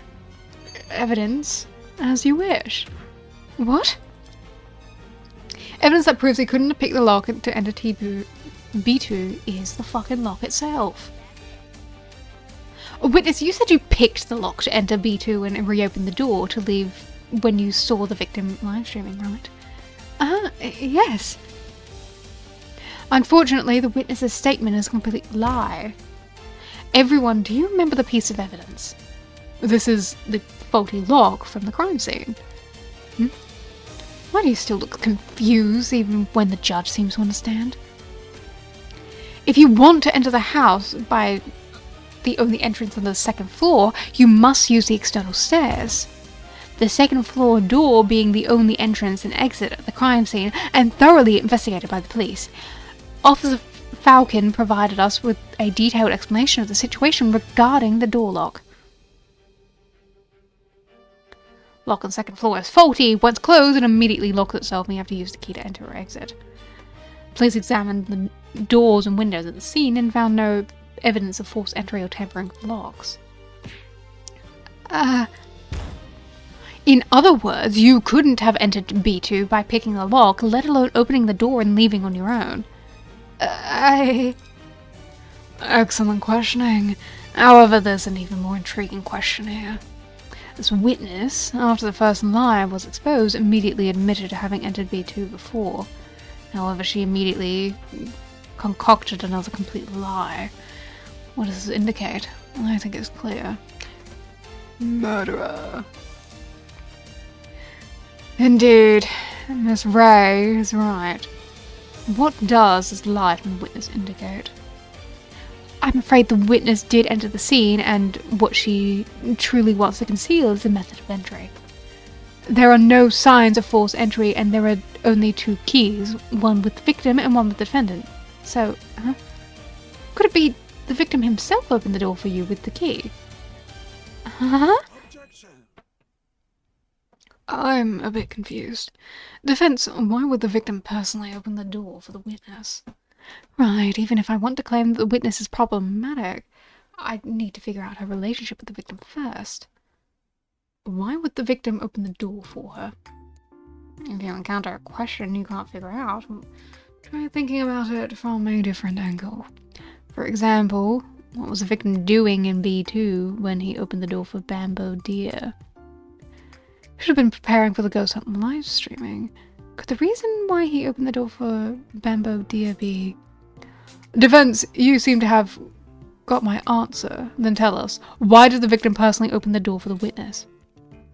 Reason why the victim Pine Camel would open the door for the witness Bamboo is Bamboo Deer with Pine Camel's live stream assistant, came to deliver food, acquaintances who plan to meet there. Bamboo Deer was Pine Camel's live stream assistant. So, do you have any evidence to support that? Don't be nervous, take a good look at the exhibit and see if there's anything that can support your idea. If you think there isn't, try the approach and propose a new conjecture. I don't think so. But what is actually in this drawing? Because I didn't actually have a look. What is any of this? I think we'll figure it out eventually, I think. Let's try something else. Hmm.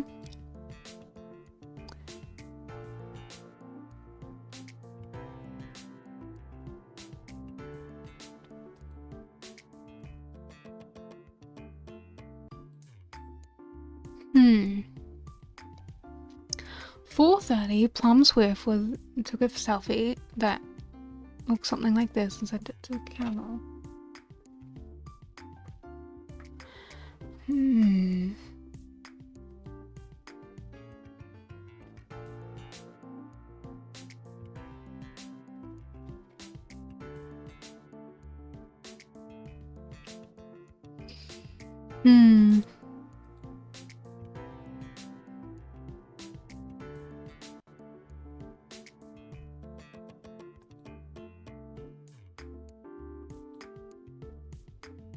Old acquaintances. Evidence to support it.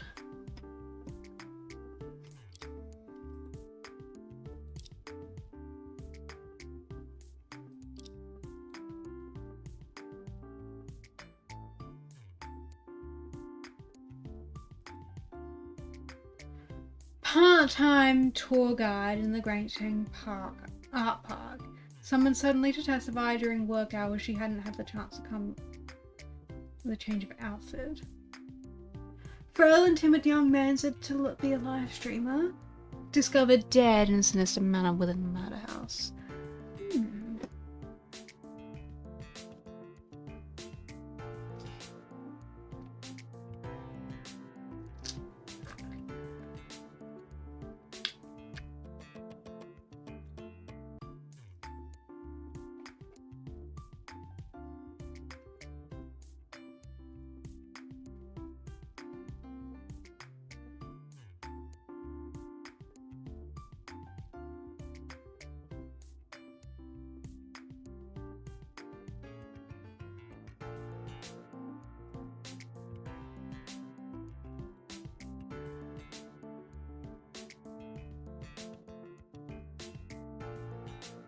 I don't know which one's more likely. I don't feel like we have anything that directly relates to any of the possible outcomes.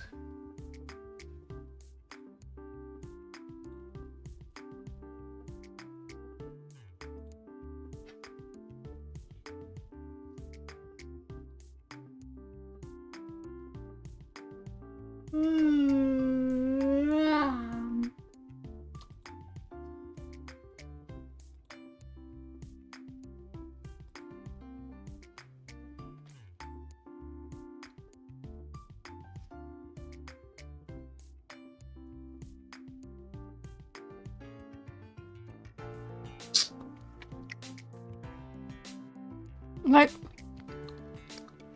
them knowing each other in some way makes sense, right?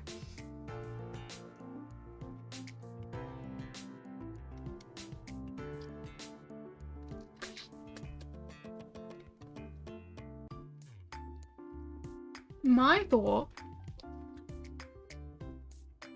is Pine mistook her for the defendant.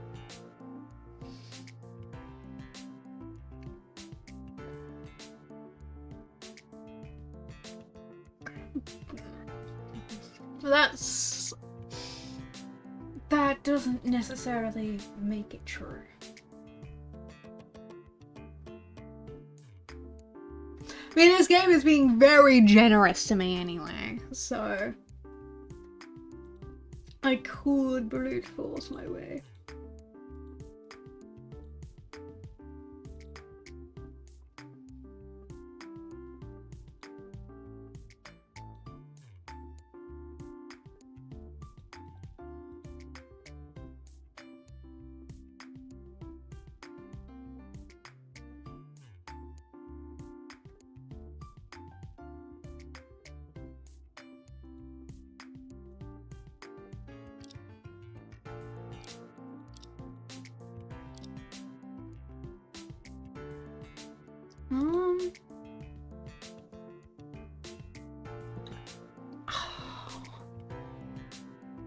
Like, she's implied to be the one that made the costume, right? Considering she talked about being a costume maker. I feel like that's what's trying to lead us to believe.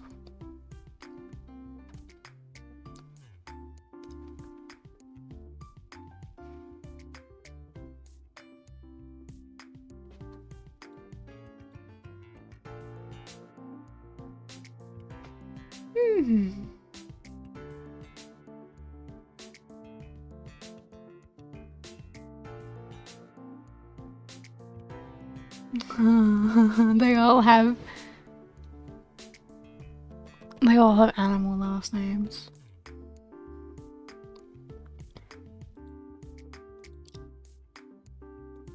I think assistant makes the most sense, right?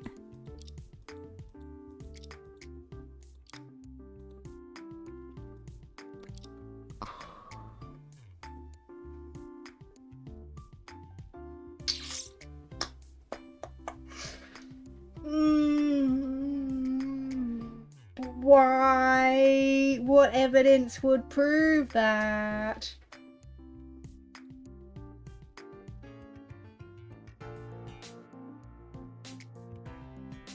What evidence would prove that?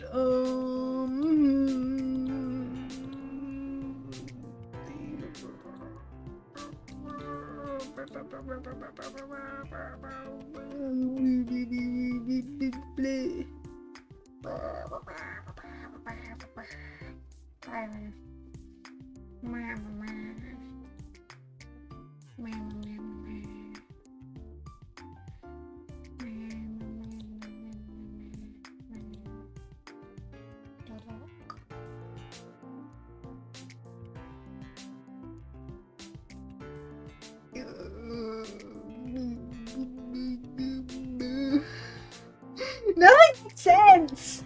I don't know what they want from me. Oh dear. I'm gonna go with this one.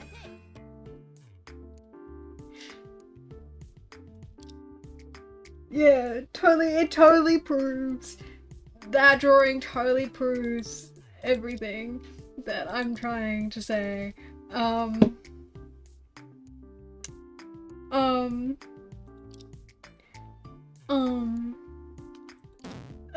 Don't hit me on the head with your gavel, sir.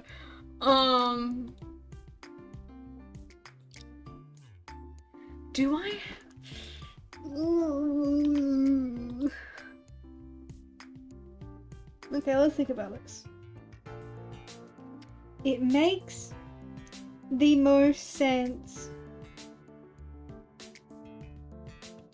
that she and the victim know each other, right?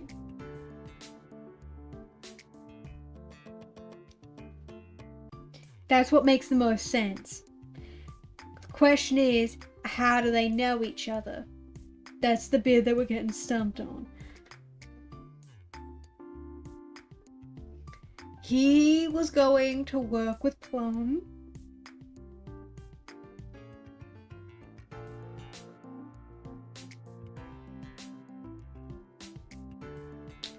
So what could they...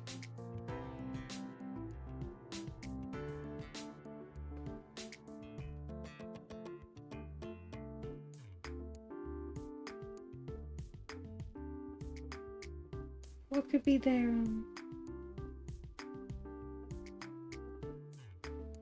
relationship?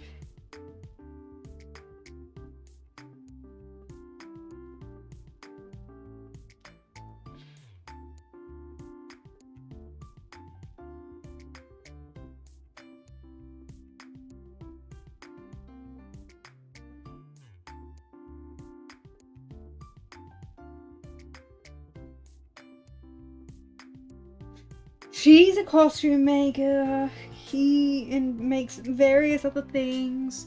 He probably knows her through commission work, right? That makes sense. Unless they're related in some way because they look so similar. But like that doesn't necessarily have to be the case, right?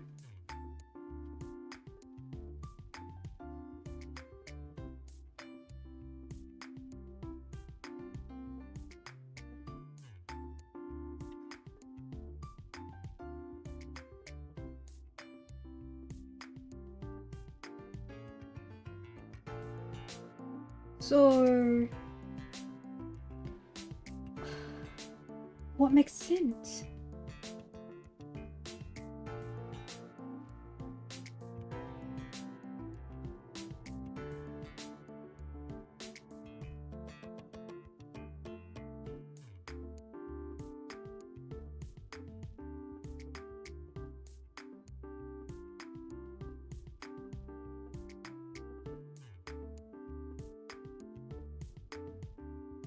Like, I feel like it's the assistant one.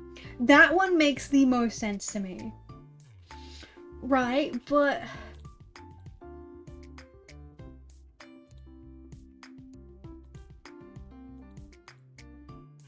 But then, how do I prove that?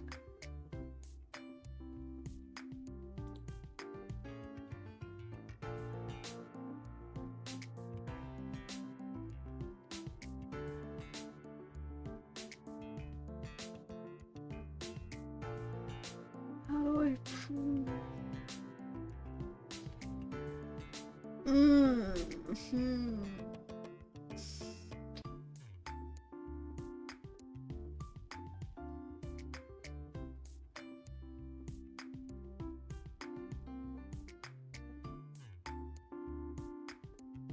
I don't,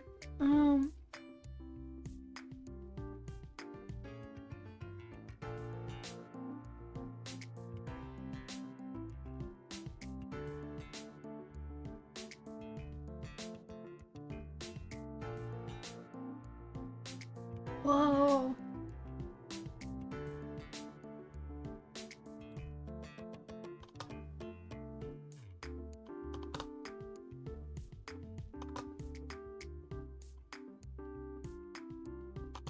Well, if he knows her through like commission work,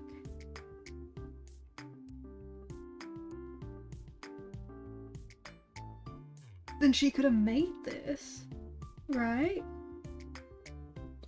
Or at least helped.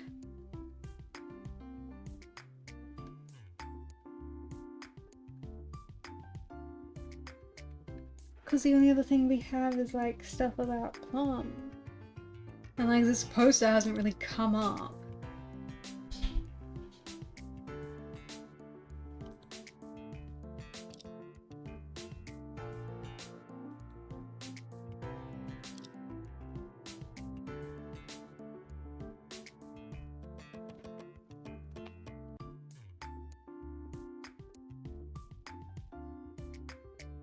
There's a hand there. Why is there a hand there? What is that?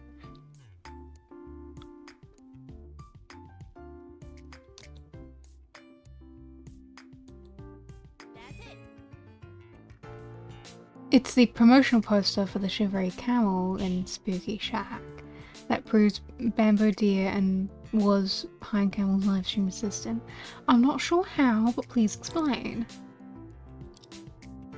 Actually, I was thinking about it during the investigation yesterday. How do the so-called ghost hunt live streamers become popular? There are so many gloomy and terrifying places in the world, they can find a lot of so-called murder houses with a thorough search. But the streamers should be aware of that. The so-called ghost doesn't exist in reality. Oh well, if you already knew that, why were you so scared before the trial? Chief, spare me. So of course you're right.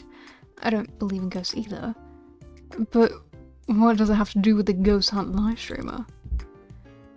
What I mean is, since there are no real ghosts, if a ghost hunting live streamer wants to create value during their live stream, they need helpers. Otherwise, how could a streamer always encounter scary paranormal events in gloomy places? I see, that's what you... I get it now. Ms. Ray, are you suggesting... Yes, please look at this poster. In the poster there is the front picture of Pine Camel, also known as the Shivery Camel in Spooky Shack. And as I said, in order to create the effect that he is surrounded by paranormal phenomena, he needs an assistant, and this assistant has left traces in the poster. Traces? Where? Ms. Ray, we too can't see it very clearly. With our poor eyesight, can you please point it out for us? Okay. Now I will click and investigate the suspicious part to point out where another person is. The hand!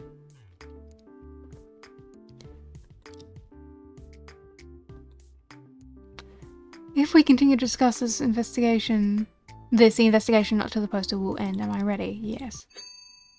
Everyone please look at this. The ghost seems to be made from curtains. It looks to be photographed with Shivery Camel at the same time. Although the poster maker tried to hide it, there is still an untrimmed hand. Which would have been so easily edited out if they had just paid attention to what they were doing. It means that at least 2 people were involved in making of the poster. I see. I didn't expect that happening. So it implies one thing. Shivery Camel in Spooky Shack. This account was actually run by a team of 2 people. Pine Camel appeared in the live stream and the other created a spooky atmosphere and paranormal events behind the camera. Am I right, witness? Even now, you still choose to remain silent. But I don't understand. Wasn't the one dressed as a ghost on the scene the defendant? She looked much more like a ghost in costume than the witness. Wait, Prosecutor Hush reminds me. If that was the case... What? Do you have an idea? The defendant mentioned in her testimony that she had to rush back to work at night, so she left before 5 PM. If so, the assistant to create spooky atmosphere was gone, and the defendant happened to appear at that time. Given that she had contacted the victim and agreed to meet there might be another reason to meet besides collecting materials. He needed another person to create a spooky atmosphere in place of Bamboo Deer, who had gone to work at the park at the time. The reasoning sounds strange, but it does explain the defendant's odd behavior. Defendant, do you agree with the lawyer's inference? Huh? Do I need to agree? Whatever Luna says is right. You really don't care over your verdict, do you? Your Honor, it doesn't matter if my client agrees or not. The point is the witness's attitude. She hasn't explained why she appeared at the crime scene that day. I can't say that. Keeping silent now is useless. To confirm whether the witness collaborated with the victim, the defense suggests the police do one thing. Please immediately conduct a thorough search of the scene and check if there was a witness's fingerprints or DNA. If she did collaborate with the victim, there must be traces left. Can you really do that? This is indeed a reasonable request. Okay, I'll contact the police at the scene and tell them to start a search immediately as requested by the defense. Witness, what do you think? Oh, wait! You're late. I've already sent out the text message a few seconds ago.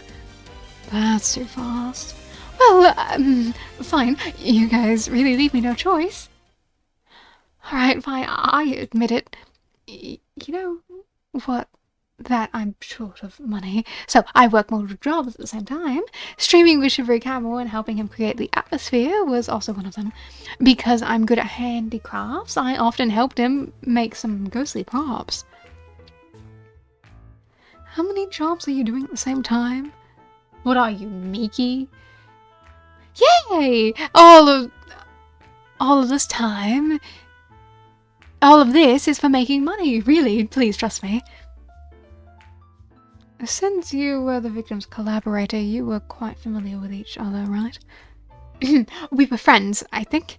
I've been helping out since his debut. And getting caught doing supernatural tricks would be embarrassing. That's why I don't know what to say. So sorry for all of you here. If anyone wants to buy some exquisite supernatural handicrafts, you can contact me after the trial.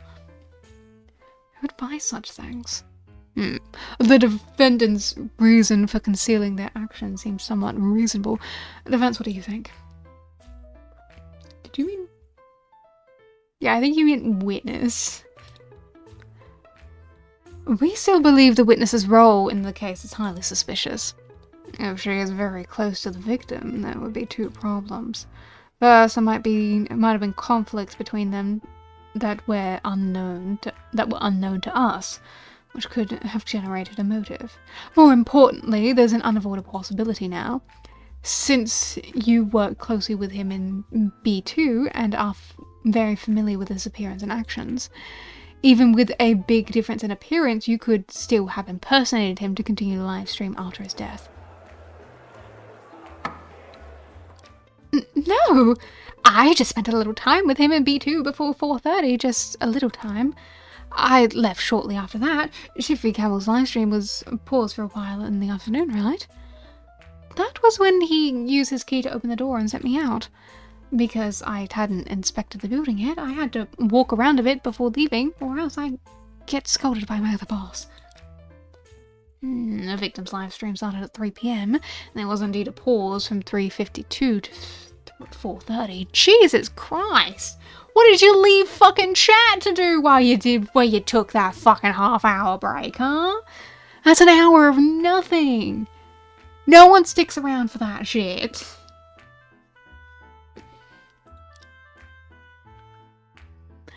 The one who continued the live stream after 4:30 was Shivery Camel himself, because I had to rush back to the park to clock in.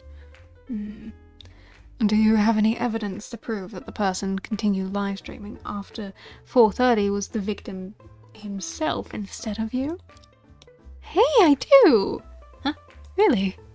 Yes! I will tell you everything I remember this time. Is she trying to change her testimony? I definitely can't miss this opportunity.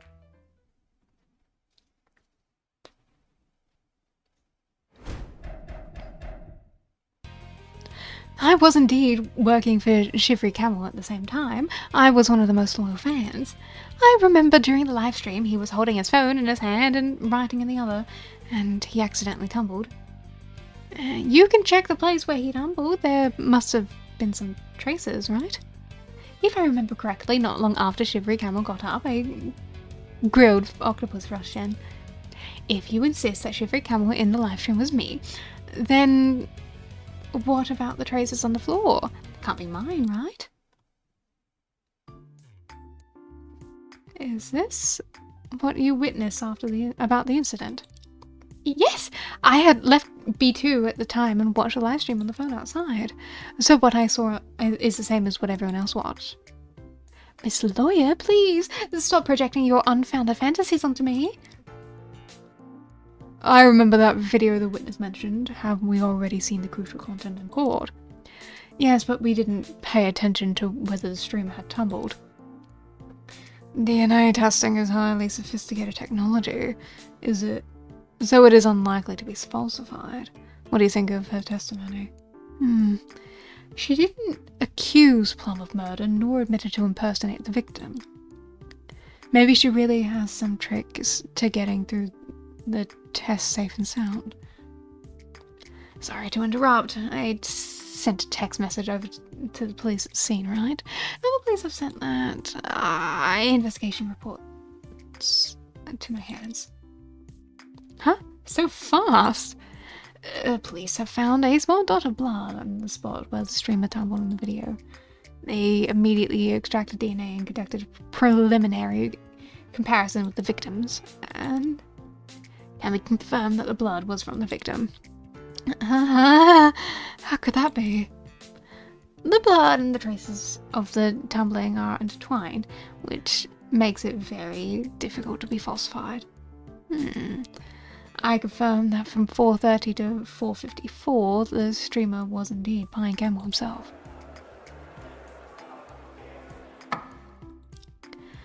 Well, that's not good. Do you still insist that the witness once impersonated the victim to continue the live stream? How could there be evidence like that? Now I can only resort to testimony. The DNA test has made the impersonation completely impossible. There's still a loophole in the testimony? Then, defense, please proceed with your questioning.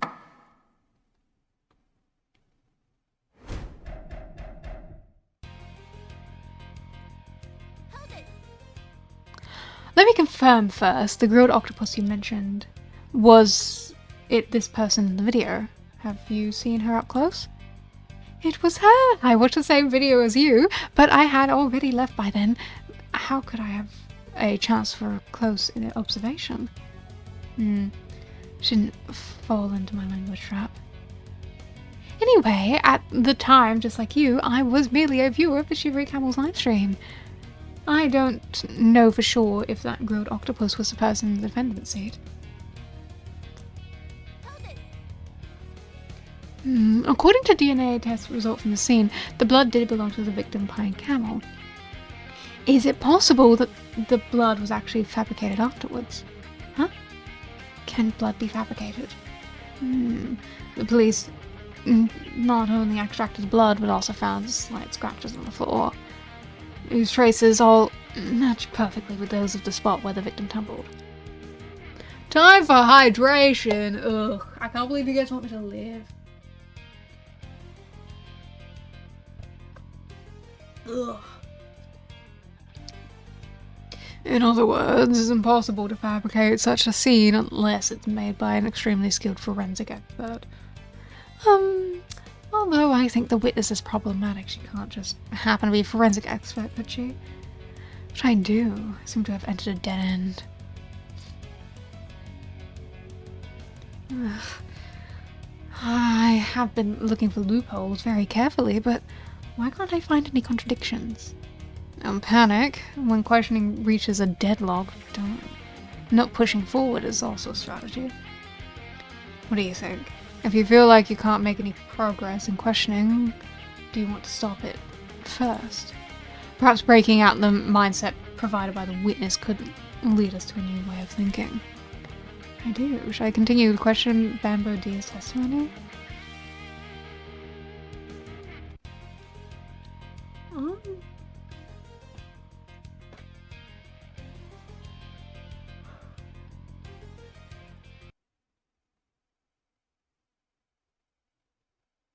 Chief is right. This testimony is supported by evidence. Simply questioning it won't break through. But I can't just accept it. If I stop questioning Bambo Dia now, what else can I do? Should I request to question other people? No, it won't work. The omission in Officer Falcon's testimony has already been pointed out. No need to further discussion. Should I request the police for a thorough search of the scene again? But without a clear direction for the search, the request will surely be rejected. Seems the defense has nothing to say, right? If so, I will seize the opportunity to defeat you. Miss Ray, get ready for it. Huh? Prosecutor Hush, what are you up to?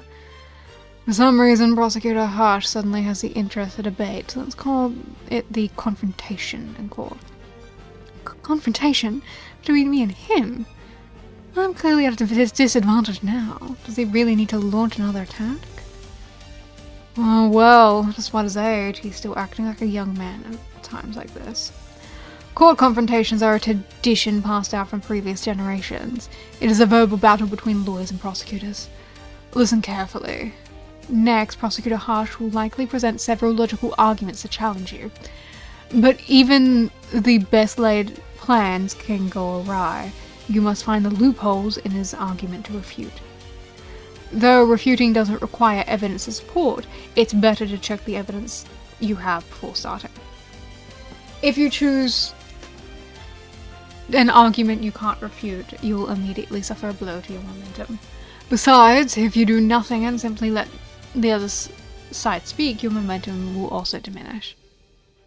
We're already at a disadvantage. If our momentum is depleted, the judge might immediately verdict. In the confrontation, you won't have time to review arguments or check the exhibit. You must seize the right moment. Seeing is believing. This is an inevitable confrontation in the court. Good luck, Luna. Okay, I understand, kind of.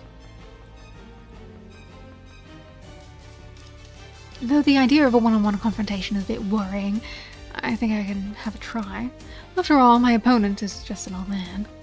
For the confrontation, maybe I should check the exhibit. Yeah. Died. Or fell.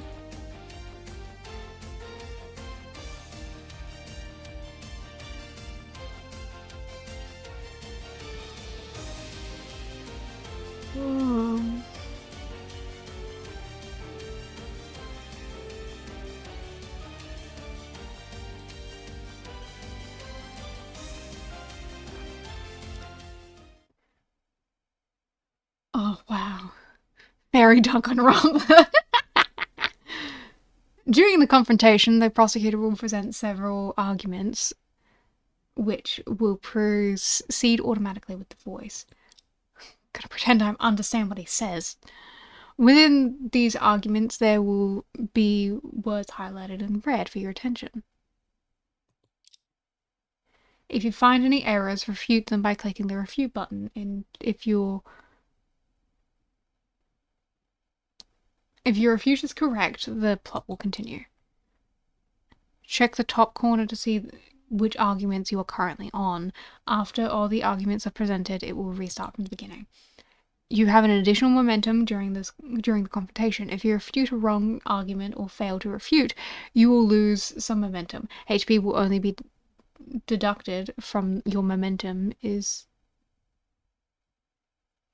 deducted after your momentum is completely depleted.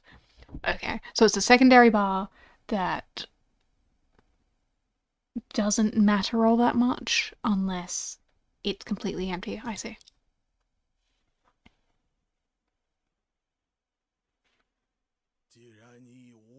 Since you have nothing more to say, I will present my closing statement. If you have anything to say, say it now. Alright, I accept your challenge. Until now, you have no evidence to prove that. The person in the live stream wasn't the victim. That is true. There's a video recording the defendant pushing the victim down. Isn't that the most solid evidence?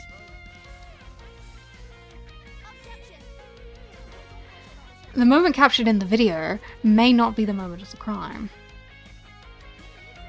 Is it a bit too much to call it the most solid evidence? Sorry, but the witness has never claimed that the defendant is the murderer. Even if, as you claimed, the moment captured is not the moment of the crime, does it prove the defendant's innocence?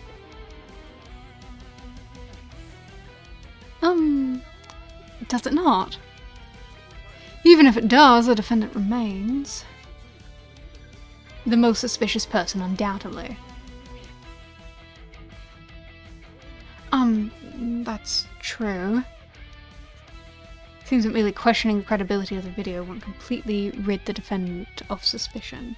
During the interval of confrontation, I can take the opportunity to carefully review the exhibit again. Listen carefully one more time. There must be a loophole to Professor Hush's. Can I? I cannot. Oh, I can click X. As for the witness, her whereabouts was clear. She registered to leave at 4:56.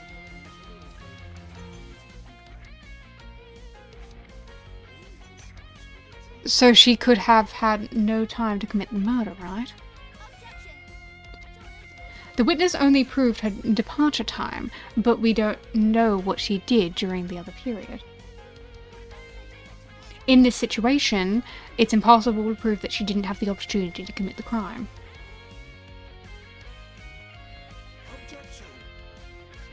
The DNA test has already proved that. The blood in the scene belonged to the victim.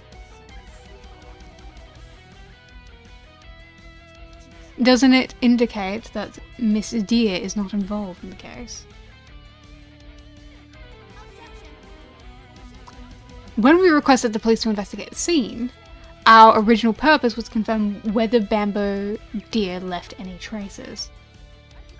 But when the police sent back the investigation results, they did not rule out the possibility of her involvement in the case. In that case, we cannot accept your claim that she is excluded from the possibility of being involved in the case.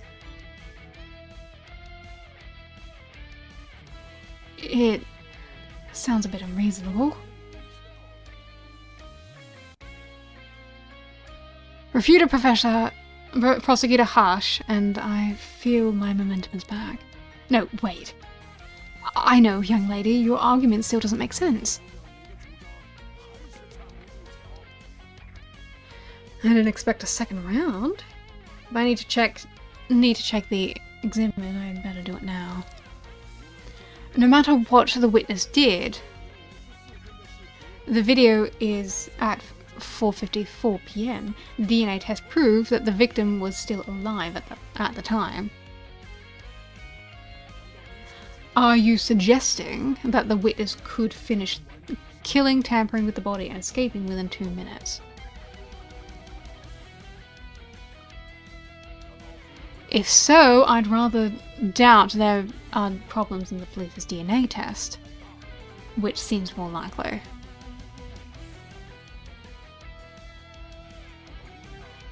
Young lady, just admit your failure. Losing to me isn't a disgrace. I think I know which one I want to refute. Early on, Prosecutor Harsh launched a new round of attack immediately when he realized it. If I continue like this, maybe we'll keep losing.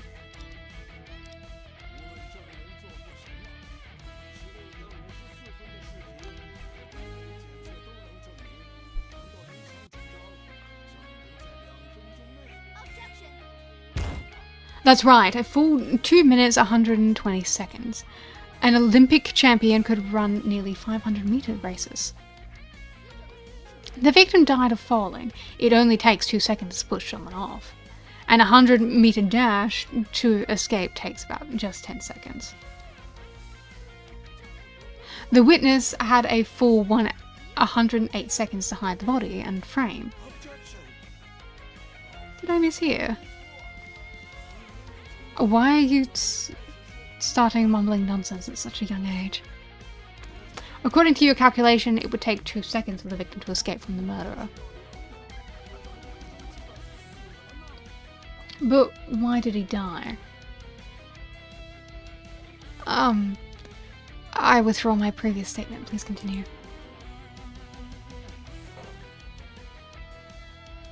Doesn't actually have loopholes. Trying to bluff through won't work. Better carefully review the exhibit. See, my thing is that he has a band-aid on, right? And yet, like, here, he's not wearing one.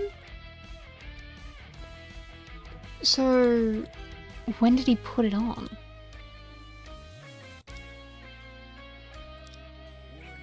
I don't know what the witness did.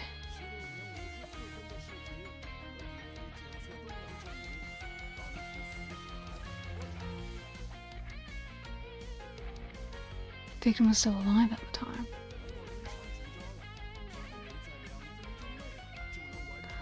Ugh.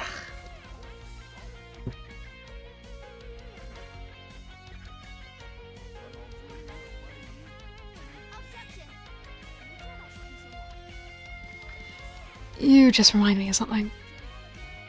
There might be some loopholes in the police's DNA test under certain conditions. That's why we often request forensic assistance from the police and court.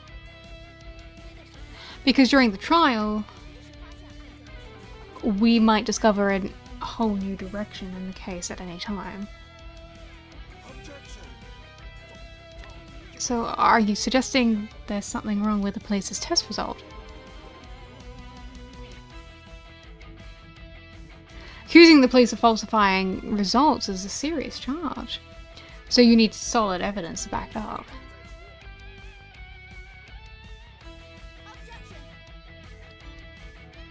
Hey, thank you, Prosecutor Hush. I haven't thought of this possibility. Although it might be more shocking, it's definitely worth a try. No, you misunderstood me. What I meant by loopholes is not the result's authenticity. But we might misinterpret the result due to the omission of some extremely rare circumstances. I really don't understand. Defense, why don't you enlighten us?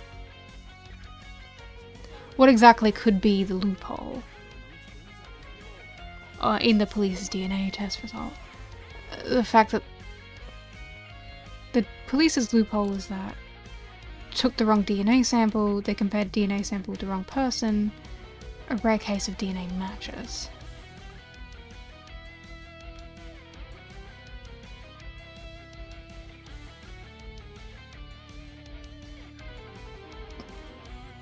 Yeah, they could still be related.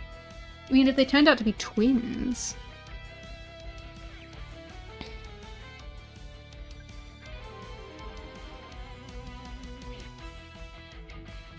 Although I don't have evidence for this yet, it is indeed a possibility that can't be ignored.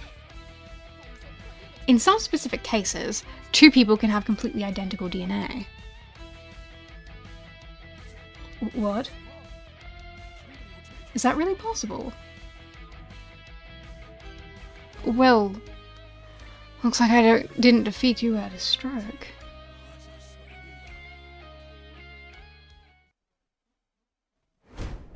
Oh, nice. Phew, I made it through. So this is the confrontation feels like. Practice makes perfect. I've learned some debate techniques from it. And I need to thank Prosecutor Harsh for enlightening me. Wait, are you referring to that situation? Not long ago, there was a report in foreign news about a murder case committed by twins. I heard about that in a lecture. That was the world's first judicial case to use technology to distinguish between identical twins in a crime. It was studied as a special case for police forces around the world, ultimately promoting the development of forensic technology.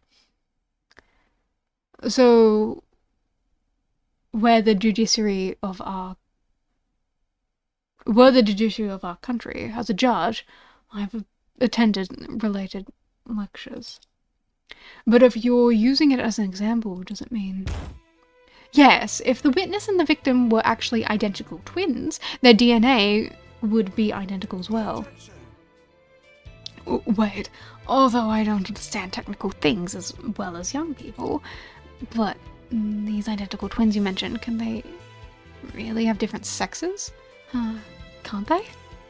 The principle of identical twins formation is that the single fertilizer egg splits into two embryos during development. All chromosomes in these two embryos are identical, including sex chromosomes. Although there have indeed been extremely rare cases of opposite sex identical twins in medical practice. In such cases, the female embryo usually does not develop completely, and she would be much shorter than the average people when grown up. So that's how it is. So this is either a case of transgender or cross-dresser.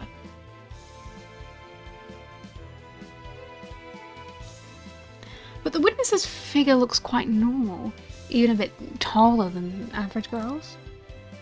The defense, tell me, what exactly are you claiming? If I want to claim that Bambo Deer's DNA matches Pine Camel's, I must address the problem raised by Chief. This time, I must think it over thoroughly before answering. We believe that the witness, Bambo Deer, is a man disguised as a woman.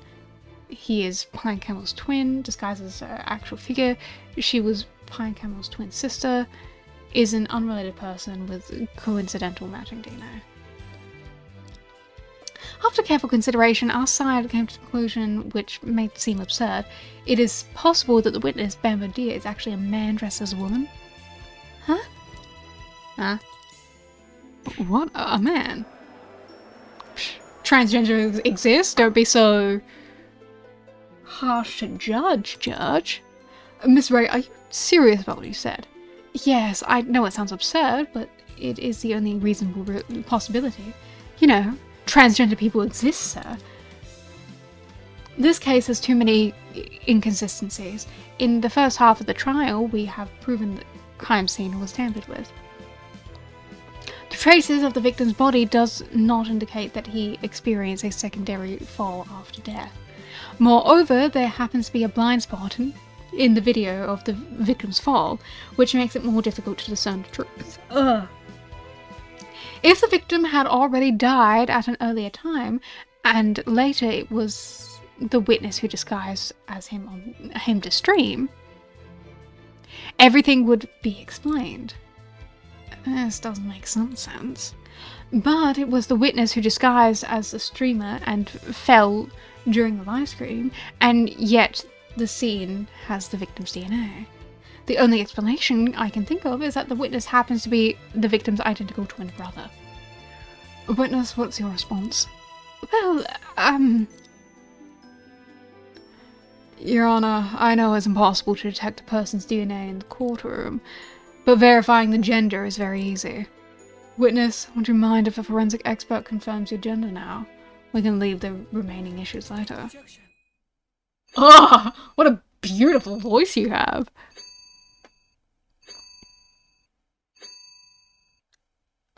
No, don't bother. Huh? Are you planning to refuse?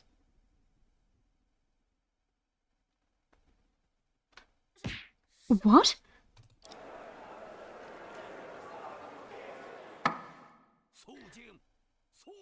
Witness, what? Somehow I had a feeling he would have thrown the wig directly at my face.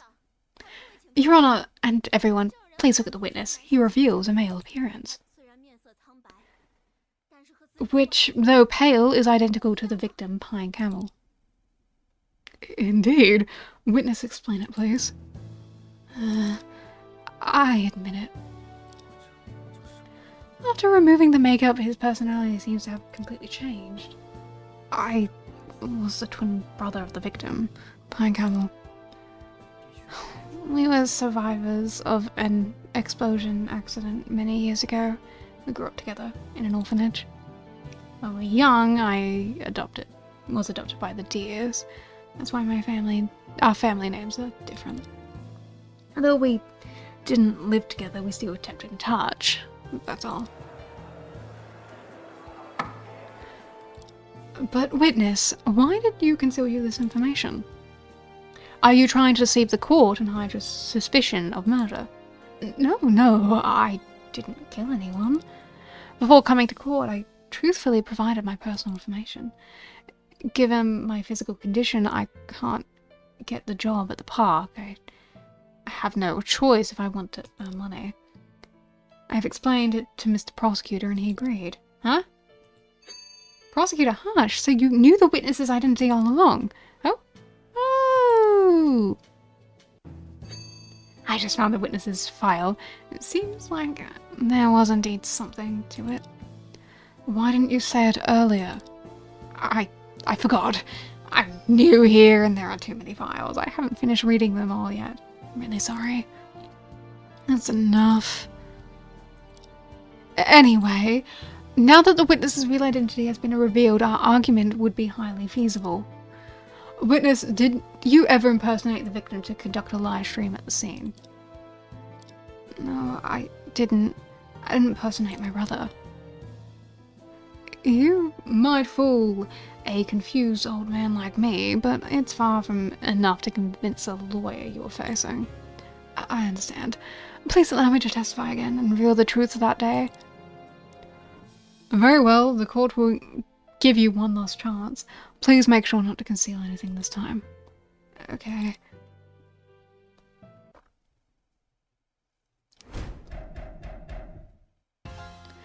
Yes, I was the younger twin brother of Shivery Pine Camel, and that doesn't mean I impersonated him. The murder house only had one entrance on the second floor. The key was always with him and never taken off when he died. My other brother made an appointment with the novelist and gave her the other key, which she has had since then. If I had impersonated Shivery Camel and conducted a live stream, I would have had to stay there until the novelist arrived. The novelist, despite wearing the mascot costume, confidently barged in, just like in the video. If I tried to get out, I would have definitely run into her face to face, and she would have seen me. I'm sorry, I don't have a cloak of invisibility. A novelist is not blind, so your inference doesn't make sense. His tone is weak and feeble, so this is his true face. Witness, is your usual appearance and way of speaking just an act for performing at the park? Yes, that image was created to portray a distinctive influencer tour guide. Actually... Hey, Witness, your nose is bleeding. Are you okay?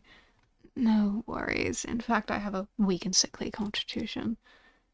If I didn't pretend, the park probably wouldn't have hired me. It's quite tough to make a living. He mentioned before that he was working multiple jobs. It seems he is truly struggling to make ends meet. Defendant, the witness mentioned you several times in his testimony just now. And at the time you were trapped in the crime scene, did you see the witness there? Huh? Are you asking me? No, I didn't see him at all. Not at all. Right, you were trapped in the mascot costume. Could it be that the costume blocked your vision? No, it didn't. Indeed, it is difficult to walk in the costume, but my vision is the same as when I'm not wearing it. I tripped here purely because I was stepping on something. Indeed. That outfit, as the witness said, allows for clear vision inside, but walking in it is quite a challenge. I struggled quite a bit to put it on. The structure and its legs are stiff, and you can only walk towards the front of the costume. Even one step back is impossible. You haven't tried it on. How dedicated are you? And once you put the thing on, you can't take it off by yourself. It really gave me my old waist a hard time. Sounds incredibly uncomfortable.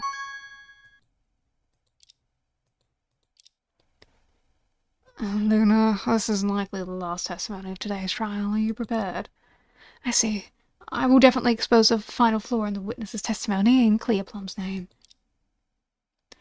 Then the defense may proceed with the questioning.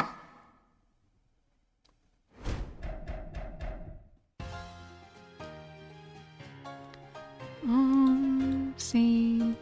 Why are some of these lowercase and some of these not? This is the most reasonable inference based on the existing evidence. Your appearance and DNA are perfect for impersonating him. I have to doubt your actions. But an inference is just an inference. I look like my brother, and it doesn't mean I impersonated him. You have admitted that you were present at the crime scene, and you cannot exclude the suspicion of impersonating him. Well, I've already explained it.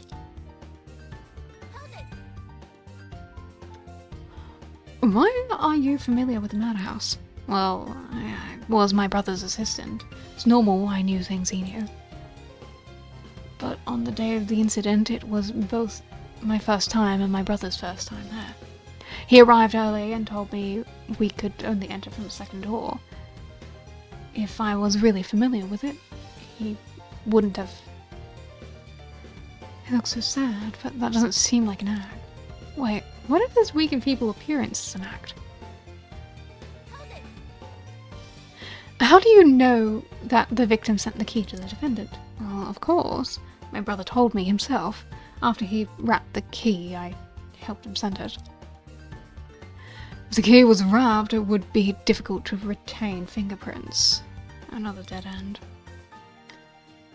Then, when was the key sent out? It was about 2 days before the incident. The main key was always with my brother, and the spare one was given to her. May I interrupt? The structure of the key should be based on the traditional mortise and tendon joint from our country. It's possible to duplicate it within a few days. Thus, as Officer Falcon said, there are only 2 keys. Do any of those keys have duplicate? I've learned it. If you need it, I can do it for you. Why is he like a leaking balloon? What does that fucking mean? Is it because the door also needs a key to open from outside? Yes. The key had always been with my brother, and the police should have checked with the key that the key was never taken off. If I have to pretend to be my brother during the live stream, it means I have been inside the room all along. And the only time I could leave without a key would be when the novelist entered through the door. Indeed, his thought is very clear. One more thing. Why did you go through the trouble of sending the key to the defendant? It's quite strange. Couldn't you just open the door for her? Well, your previous inference is basically correct. It was for livestream value. Livestream value directly determines the viewership and earnings of the streamer. To pursue shock value of a ghost hunt live streamer, you need to create creepy atmosphere, like dim lighting. Only this way can viewers have an immersive experience. If we stop in the middle and go up to the door for someone, it would disrupt the experience. Viewers wouldn't buy it. But we couldn't keep others waiting outside, so we sent the key in advance for her to open the door herself. In the end, she was immediately trapped as long as she entered. Key didn't make much difference. You mean you didn't have a key, so you would definitely run into the defendant after when leaving? Yes. What he said makes sense. You can clearly see the front of the mascot costume in the live video. Doesn't it prove that the defendant entered front first? So, that evidence...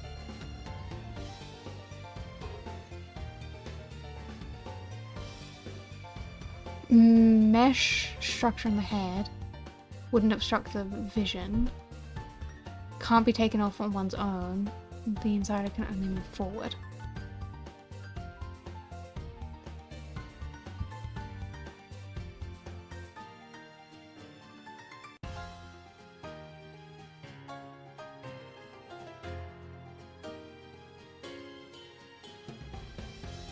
Yeah, that is moving forward.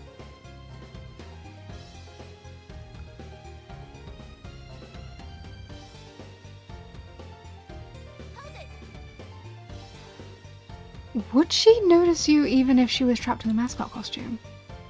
I'm not sure. But just now, she herself and the prosecutor proved it, didn't they? Yes, the mascot costume has great visibility. You can pretend it doesn't exist. In other words, when wearing it, the defendant's field of vision is almost the same as when they're not wearing it. Both the visible field and the blind spots are the same as when not wearing it, right? Blind spots. Bamboo Deer was right. If he wanted to get out, he would definitely run into Plum in the mascot costume. Costume was a very good internal field of view, so Plum had no reason not to see the front. But why didn't she see him?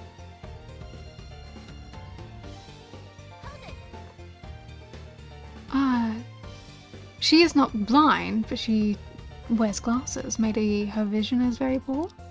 Well, these glasses are plain lenses, just to fit the image of a writer. Oh, she's so fucking cute. My eyesight is very good, and I didn't wear glasses when I wore that outfit. Can't you just be quiet? Anyway, it's impossible to refute him by the defendant's vision problems.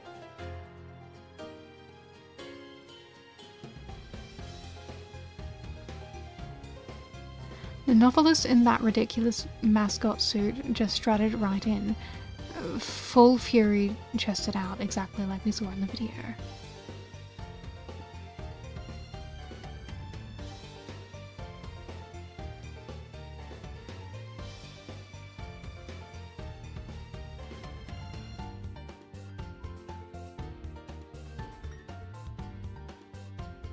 Like, that's the one that we were talking about, wasn't it?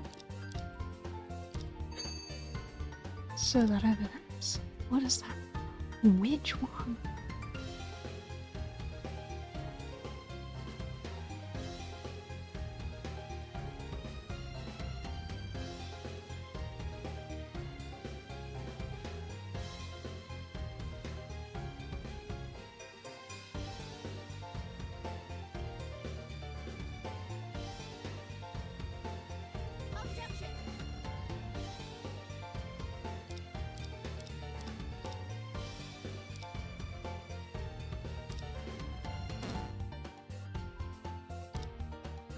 Because that one we haven't looked at, and we also haven't looked at this.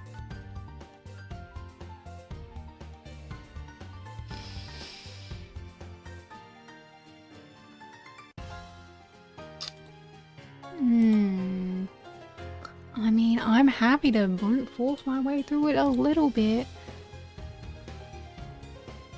Objection. I found the flaw, but the conclusion is rather strange. It's a bit embarrassing to take it out, but I have no choice in the moment. Could it be that she anticipated the situation where she insisted on giving me this thing?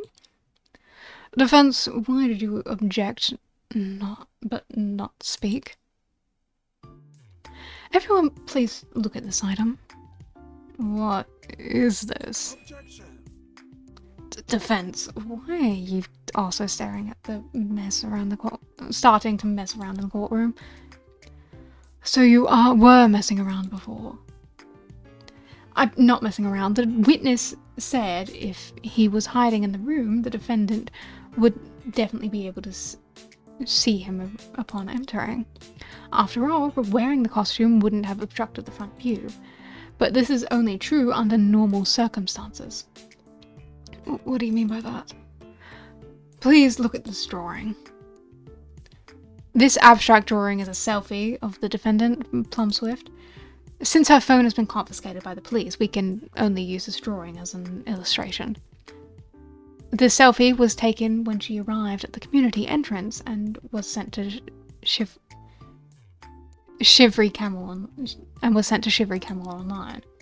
Although the style of the drawing is quite enigmatic.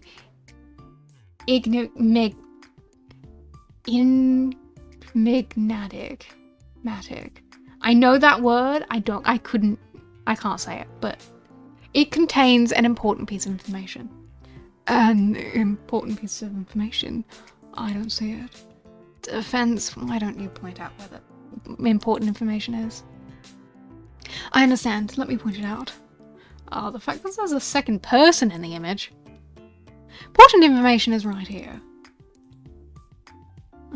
Oh, what's wrong here? I don't see any problem here either. Not here? Aw. I don't see anything either. Damn, you fucking bitches. Okay.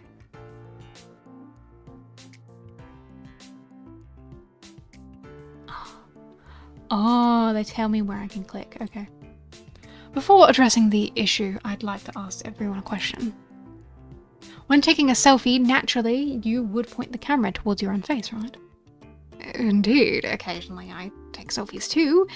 It's much more convenient than before. If that's the case, the selfie in question naturally presents the front view of the defendant. Of course. Well then, take a look at this place. What? It appears to be a pentagram. Is there an issue with that? The problem is where the pentagram is. After all, the actual front view of the mascot costume does not have this pattern. The defendant even drew the surrounding pedestrians and greenery so she wouldn't add something that didn't exist. Please check the mascot costume, confirm if there is such a pentagram on it. Oh, yes, I remember now. Indeed, there is such a pattern.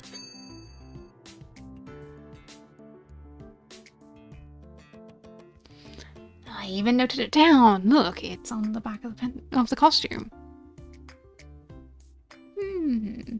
This pentagram is actually quite cute. What? It's an elder sign. Lord Evil God looks so cute because of the seal. The setting is quite complete. If that's the case, the defendant only drew something that was already on the costume itself, so there's no contradiction, right? No, this is a huge contradiction. The thing that this pentagram is on the back of the costume proves something astonishing. The defendant wore the costume backwards. That's why the pattern from the back appeared in Plum's front facing selfie. Well, the pattern on the costume is drawn correctly doesn't prove anything. After all, it's just subjective drawing. It's possible the defendant misremembered the details and added them on her own. How can we verify if she wore it backwards? This drawing originates from the defendant's selfie.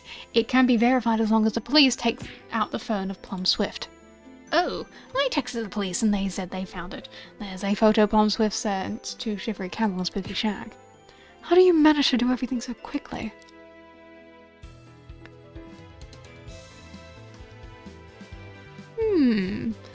There isn't much difference between the selfie and the drawing. Not much difference?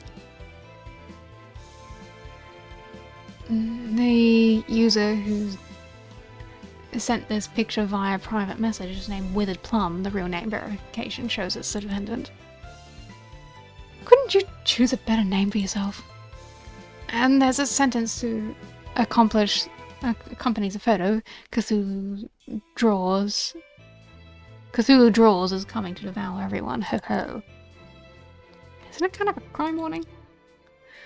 She was just kidding. Since it has been verified by the police, it serves as evidence in court. But the defense I still don't get it. Even if the defendant wore the costume backwards, what difference does it make? It makes a huge difference. The fact will completely change the meaning of this evidence. The witness stated the defendant would have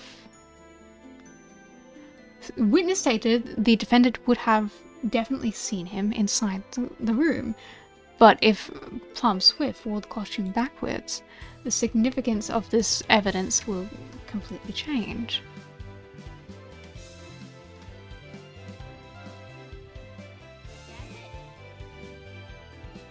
Like the fact that they can only move forward?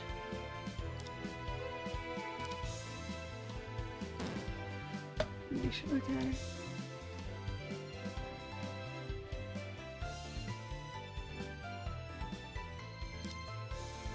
Witness stated the defendant would have definitely seen him inside the room, but if Plum Swift wore the costume backwards of this, then...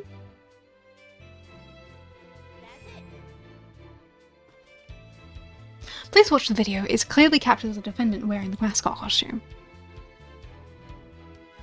Yes, but this is indeed a very interesting outfit, but what does it prove? Please take a closer look at the footage. The front of the costume was clearly captured. Isn't it normal to capture that front? Ah. Yes, you've realized the truth in the matter shows. The outfit the witness said allows for clear vision inside, but walking is quite a challenge. I struggled quite a bit to put it on. The leg structure is very rigid and it can only move forward towards the front of the costume. You can't even take a step backward.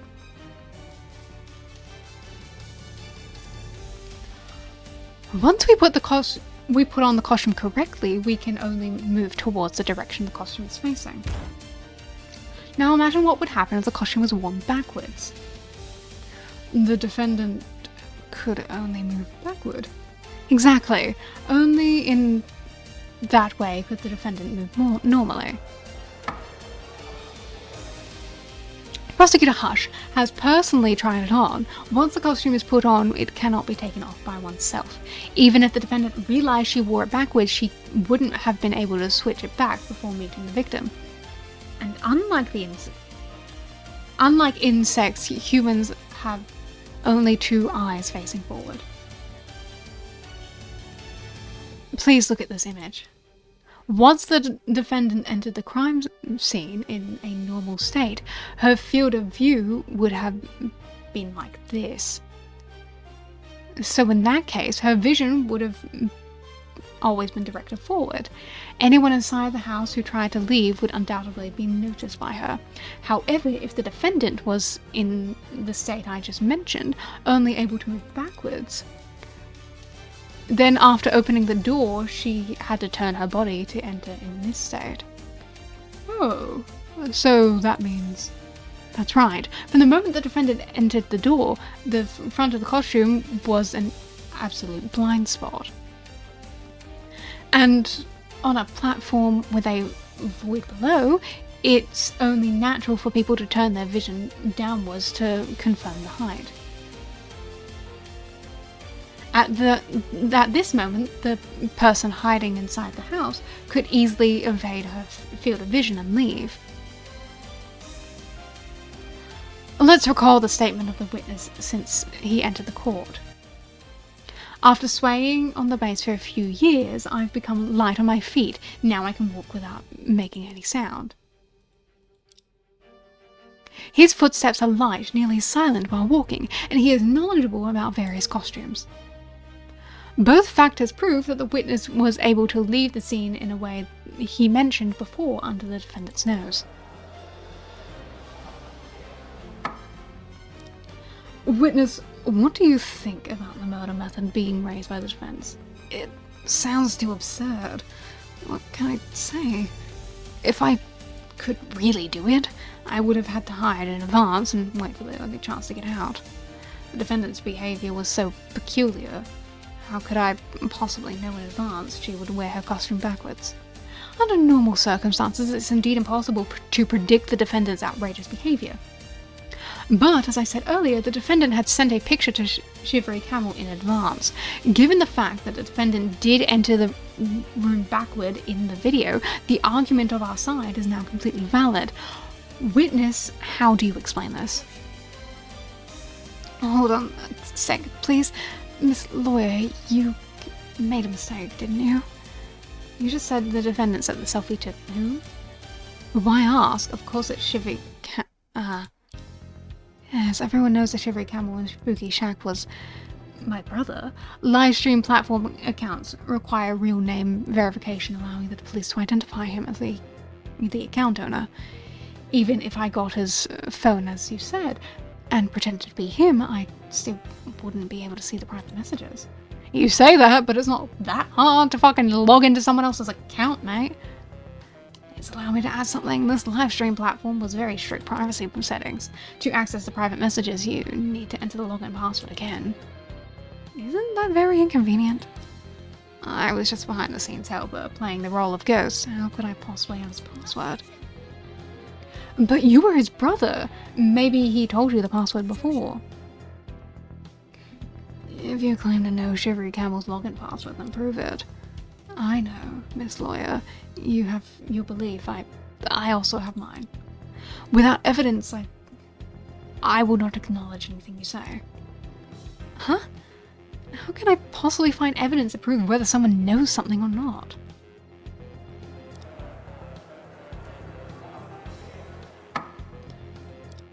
So, you think it's possible to find such evidence? The evidence I have should have all been used, even if there are some not yet used. I couldn't prove this matter. In fact, unless he enters the correct password in court, it's impossible to prove he knows it. Should I try other questions to trap him? Or find another way to prove he exposes flaw? Your witness is very defensive against you right now. These tricks might not work. Perhaps you need to calm down and carefully consider all the details of the case. Maybe the key to the breakthrough has been right in front of you all along, but you haven't seen it. Calm down, Luna. Immerse yourself in the information you already know and try to organize and scrutinize. Perhaps the truth you are seeking has already been laid out before you. Calm down and see the bigger picture. I'll give it a try. Another game mechanic? Woo! Gorgeous. We needed that transition, totally. Hell yes! Another game mechanic. In this case, due to the witness's significant change in image and identity, I have adjusted my reasoning multiple times. It's time to calm down and carefully re-examine everything that has happened since the trial began. With the testimonies of Orchid Falcon and Bamboo Deer, the evidence presented by Prosecutor Hush, my current conclusion is the victim, Pine Camel, also known as Shivery Camel by Spooky Shack, was in partnership with his twin brother, Bamboo Deer. On the day of the incident, Pine Camel streamed as usual, while Bamboo Deer was responsible for forging paranormal events. During the interruption of the live stream, a conflict may have occurred between the two, ultimately leading to Pine Camel's death. To fabricate the time of Pine Camel's death, Bamboo Deer disguised himself as his brother and continued the live stream. At that moment, my client, Plum Swift, arrived at the community where the incident took place. She took a photo of herself wearing a reverse mascot costume and walked backwards, which she sent to Shivery Camel. Based on this, Bamboo Deer deduced a way to escape by leaving the house at the moment Plum was entering backwards. Afterwards, Plum accidentally pushed down Pine Camel's body as recorded in the video.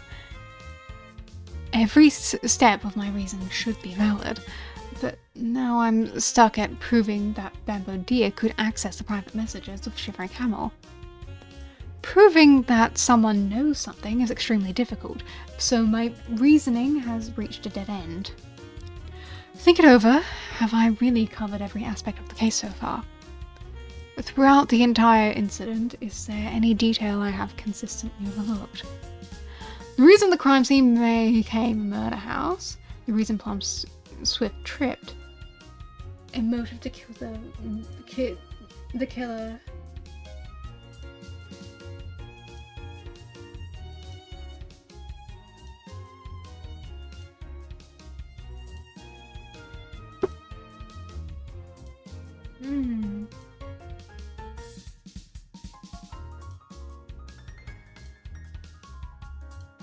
I mean, we know this is the only one we actually know.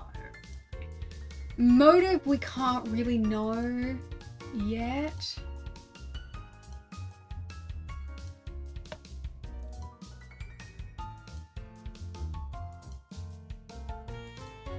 Right, because Plum's appearance and behaviour was so bizarre, we naturally assumed it was normal for her to trip. But in fact, we've never discussed the reason why she tripped. Think about it. What was the main reason she tripped and got tangled in the railing? Difficulty walking, the mascot costume, interfered by Bamboo.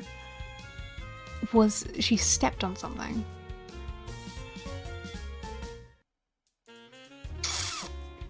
Either works.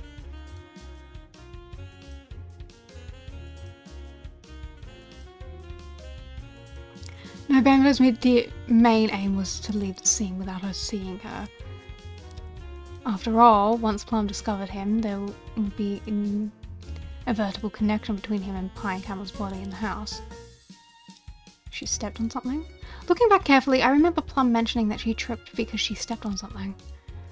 While reviewing the exhibits, I did see a rough-looking cardboard piece stuck to the mascot costume resembling a small ghost. She already had difficulty walking. If she stepped on a cardboard with glue at that time, it would indeed be easy to trip. But even so, what does it imply? Back heavily to all the words I've heard in the trial since the trial began. I am also skilled in handicrafts. The outfits I wear are all made by me. It'd be difficult for a forensic team to determine the victim fell twice. Entering the community, I took a selfie with the mascot costume on. The memories that have been connected to the current situation are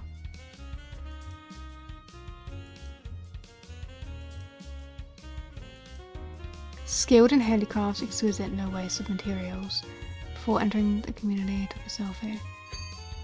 Since the trial began, Bamboo Deer has repeatedly mentioned that he is very skilled in handicrafts and never wastes materials. This rough cardboard seems to be used as a ghost. It looks poorly made and clearly has excessive glue on it. Bamboo Deer was supposed to create an atmosphere for Shivery Camel, but why did he make such a low-quality handicraft? This seems contradictory to the information I have already known. Think it over. Why did Bamboo Deer, who is a skilled handicraft, leave such a shabby item at the scene? Disturbed while making it, Plum swift damage to the original, person responsible for the handicraft was someone else.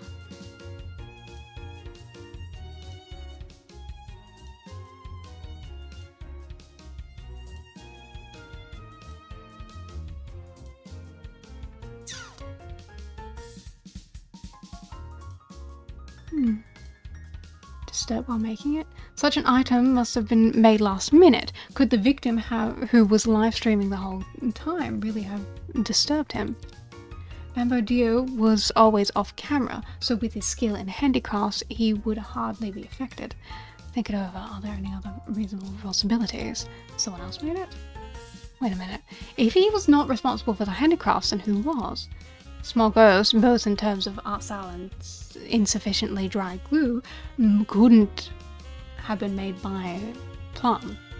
So, since the trial began, we have had a huge misunderstanding about something. There is only one explanation for all these anomalies. Think carefully. The truth is about to come out. What we have misunderstood all along is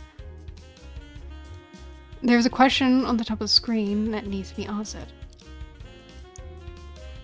Click the keywords and add them to the highlighted parts. You can also click on the text in the answer box to remove it.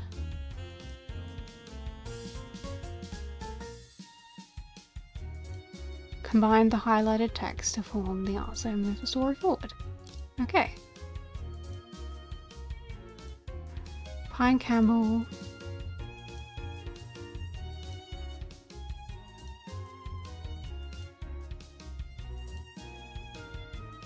was not Shivery. Bamboo Deer is a Shivery Camel in Spooky Shack. What a fucking lame ass title. I see. It seems that since the beginning of the trial, we have been trapped in a fixed mindset. There is only one reason we failed to reach the correct conclusion from the start. What? The premise on which we have been discussing the entire case is wrong. Seems you have come to an interesting conclusion. We assume that Shivery Camel is a Spooky Shack. Shivery Camel in Spooky Shack was the victim Pine Camel, so we saw Bamboo Deer as his live streaming assistant. But the truth is the opposite. Witness, the ghost hunt live streamer Shivery Camel in Spooky Shack is actually you, right? What?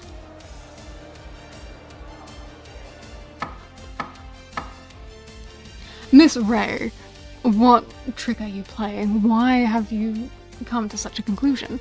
The victim's family name is Camel, and the streamer's name is Shivery Camel, so we naturally assumed they were the same person.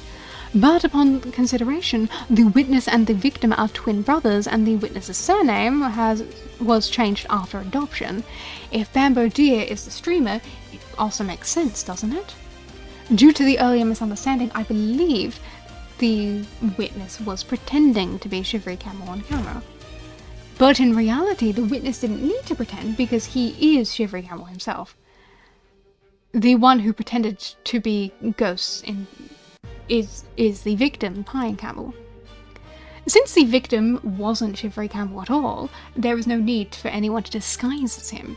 This is the only explanation for the rough handicraft that tripped up my client. You couldn't stay at the scene too long, and most of your time had been spent on the live stream, so you had to leave the logistical work to your brother, who might not be as skilled in handicrafts as you, but had the time.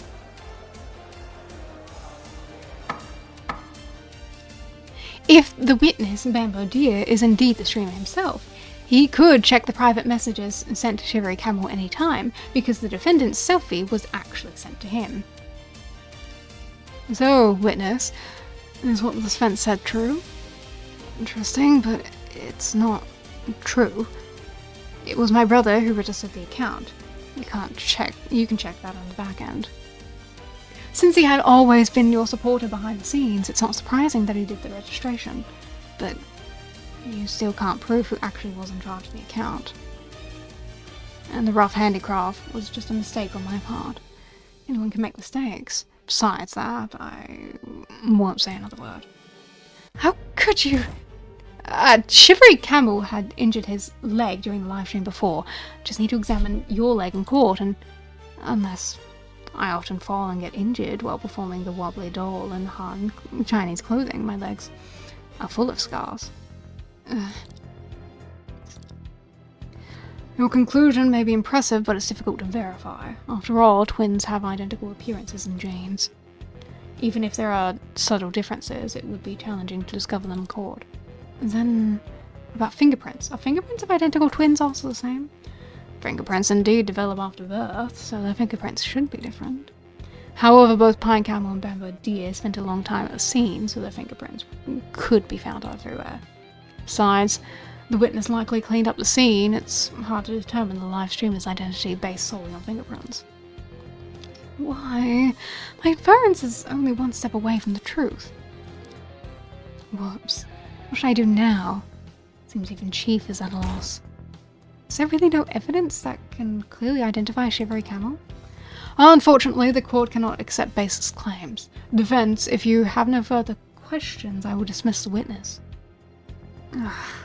If the questioning is terminated here, this guy will escape justice. Huh? So you're still here? I've been listening all along. What a splendid argument, Miss Ray. Since that's the case, I have to present another piece of evidence. Huh? Oh, what else do you have? I keep everything that could be relevant to the case. It's just so that there's so much that it's disorganized that I haven't been able to sort it out yet. What do you think of this piece of evidence, Miss Ray? Huh? It's just an unidentified piece of evidence that left at the delivery station. I have found what you requested in the stock room of Murdy Masons and have sent it out immediately. Please check it upon receipt and settle the remaining balance as soon as possible. It's urgent, thank you. Oh, what is this? A handwritten postcard? To Mr. Quadrant of peculiar addressee. That's no signature on the postcard. Prosecutor Hush, I can't see any conclusion between the postcard and the case. Did you pick up the wrong item? Don't rush, I haven't figured out the relation to the case either. But this postcard was dropped by the sender after they had written it to the delivery station. And the surveillance camera at the delivery station clearly captured the face of the person writing the postcard. Is this person the victim in this case, Pine Camel? The person in the footage also could be Bamboo Deer. I need to look carefully to distinguish it. What exactly can this photo and this postcard prove? Alright, I have presented the evidence I have. There won't be any new evidence from the scene.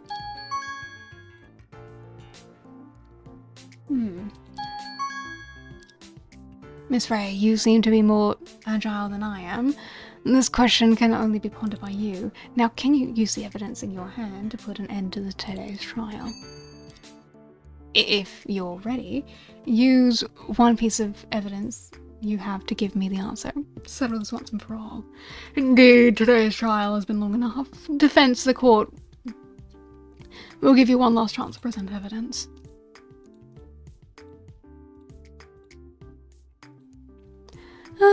This is really merciless. But I think I know the whole truth of this case. With the surveillance image provided by Prosecutor Harsh in this postcard, I just need to present one more piece of evidence to prove all my deductions. Evidence that is linked to the evidence submitted by Prosecutor Harsh is...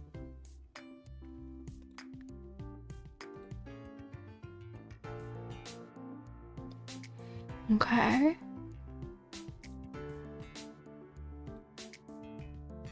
Something.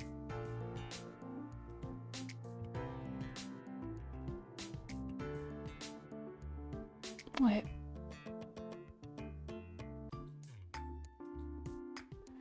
$17.25 on the 8th of the 8th. $17.25. 13, 14, 15, 16, 17. That's $5.25. So he would have been dead by then. So it can't be Camel.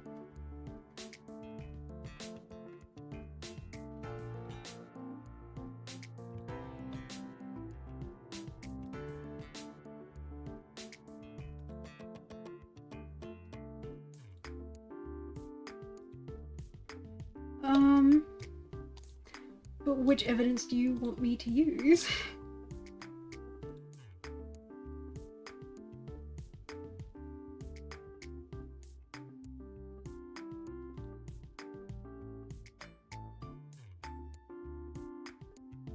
I'm just gonna go with this one, honestly. Like, couldn't possibly be him. The time's all wrong, right? No, okay.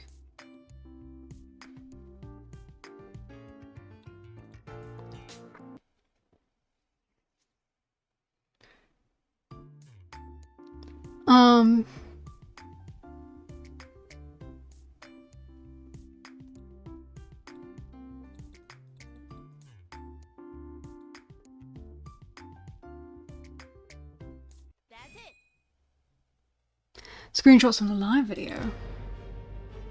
Yes, please allow me to explain.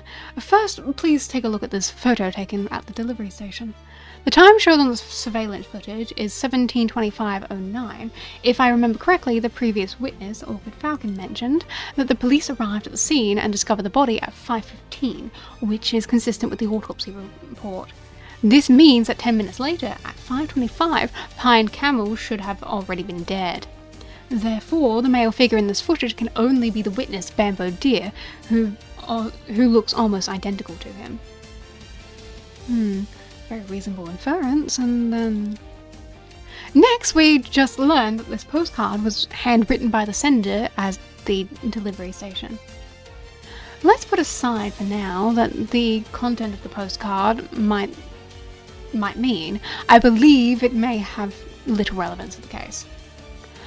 What's more important here is that we have obtained material written by Bamboo Deer himself. Please take a look at the screenshot. Shivery Camel fell during the live stream. And the reason he fell was because he was walking and writing at the same time in front of the camera. In other words, we can prove the material in the footage was written by Shivery Camel and Spooky Shag. Your Honour, we request the immediate analysis of these two handwritings to determine if they belong to the same person. What? Witness, if these two handwritings match, there are only two possible conclusions. First, Shivery Camel is still your brother, Pine Camel, but in this video you disguise yourself as him to continue streaming. Second, Shivery Camel's true identity is you, giving you ample opportunity to obtain information about the defendant. Regardless of which possibility, you can no longer deny your involvement in this case.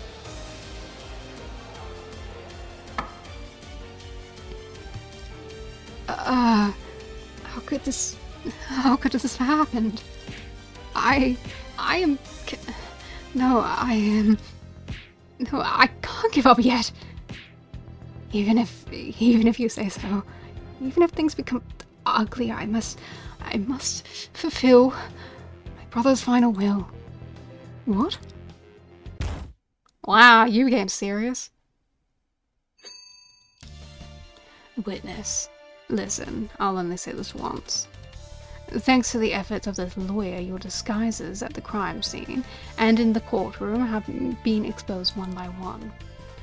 You still want to deny it? That's fine. Although the evidence chain just now can't prove that you're the murderer, it can maximize the reconstruction of the case.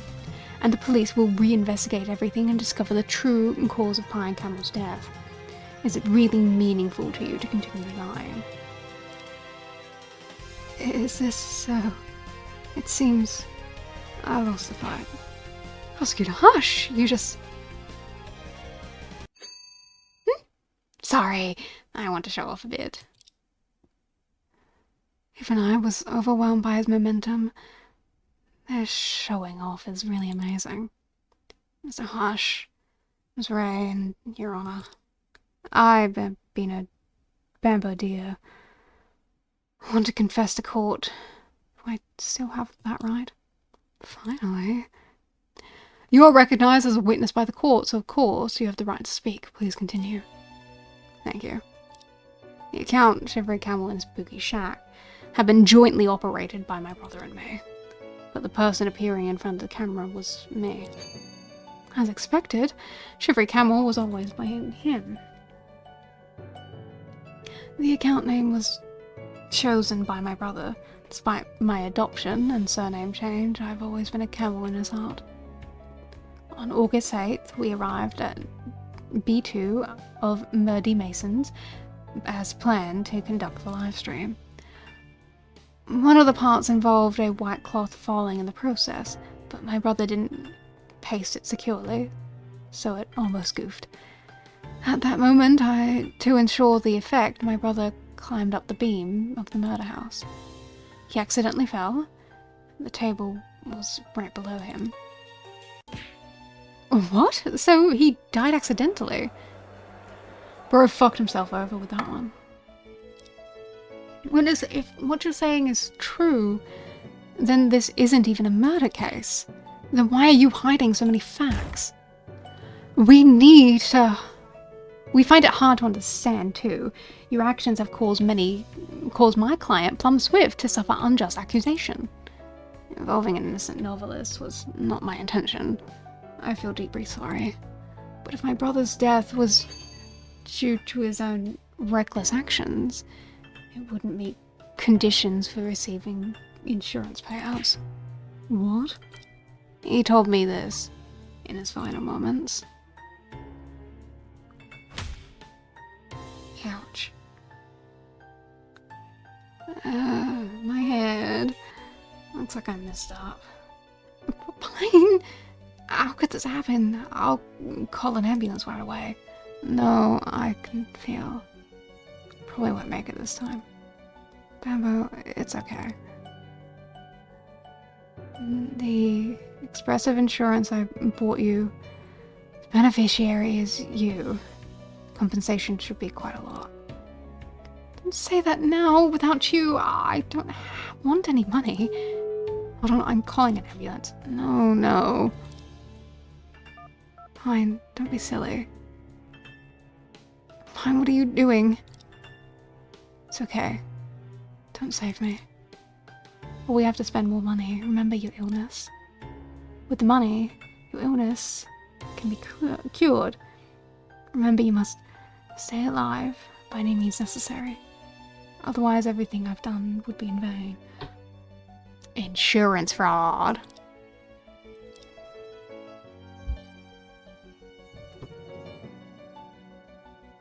My brother and I were originally twin brothers in an ordinary family. Many years ago, our parents were involved in an attack carried out by a terrorist called Cerberus and died. Cerberus? Sounds familiar. Chief, have you heard of this person? Should be unrelated to the case, then continue. We became orphans overnight and lived in an orphanage. My brother was introverted and not good with words, while I appeared lively, so I was soon adopted by the dears. Although our paths changed, we still often met, and our bond never changed. But at the time, I was diagnosed with a blood disease. I couldn't understand what disease it was and couldn't remember its name. I just knew it required a little money. My foster parents were not high earners, and I originally had no blood relation with them. Since I had already reached adulthood, they just gave me a small amount of living expenses and completely abandoned me. What? Why? If I couldn't be treated on time, I wouldn't have much time left. I didn't want to burden my brother, so I started working desperately to earn money, taking on any job I can take. But my brother thought it was too hard and suggested finding an easier job with less physical labor and quick money. So this is the reason you chose to become a ghost hunt live streamer? Yes, in this job, it's all about giving the audience what they want to see. Yes, just like magic, everyone knows it's fake, but they just want to see the performance. So he registered Shivery Camel and Spooky Shack. My brother said in his heart, I would always be his little brother. And our surname Camel is the best proof of our blood connection. Since then, I started being a streamer. We wanted to create a persona of someone timid and fearful, prone to attracting paranormal incidents. And my brother took all the physical labor himself. He portrayed ghosts in front of the camera, creating a strange noises phenomena, as if real paranormal events were happening. Then he used online information to plan live streams, create effects, edit content, and even devise promotional gimmicks. He did it very well, and our account's followers gradually increased. Because of our name, Shivery Camel, everyone assumed that the one streaming was my brother. I think it was the fame that my brother deserved, and I didn't mind. But until now, we're just a small streamer climbing up the ranks, and every month we have to pay a lot just for maintenance costs. My brother gave all the income to me, and we're still far from the cost of treatment. Indeed. As far as I know, there are some rare diseases that are not well covered in medical insurance. And treatment options are very limited and extremely expensive. You have one of those, right? Yes. Hi, Bob Bob! Oh my god, it's been so long since you've said hi to me. Hi, I hope you're doing well. Until yesterday, my brother arranged to meet with the best-selling novelist and the defendant. He wanted to promote his account by collaborating with a novelist. We happened to be interested in collecting material. Unexpectedly, that's when it happened. I have made a promise to my brother, but my brother wasn't very educated. He might not have realized that the insurance he bought was not suitable for our situation. It has exclusion clauses, one of which is no compensation shall be paid when the insured takes the initiative to take risks. Wow. And my brother did take the initiative to walk up the beam, leading to his accidental death. I had to stage the scene as if he had been murdered. I can understand your various helplessness for the sake of survival, but I can't forgive you for framing others for crime. No, at the time I just wanted to fabricate a murder scene. After all, it's a murder house where 2 people have already died. As long as I moved my brother's body upstairs and set it up as an unsolvable case, even if the people from the insurance company came there, wouldn't be any way to trace it back. I never thought of framing the novelist. After all, I hesitated too long. If I hesitated too long, my brother would have died in vain. But your behavior... And there's another important reason for which I did all this. My brother was not sociable since childhood. He had no other friends or relatives besides me. If he just died like this, no one would remember him besides me. So you thought of making him die as the streamer's shivery camel during the live stream? Yes, if his death during exploring the murder house could be seen as the final curtain call as a ghost art streamer, at least our audience would be shocked and feel regretful. He would be remembered forever, right?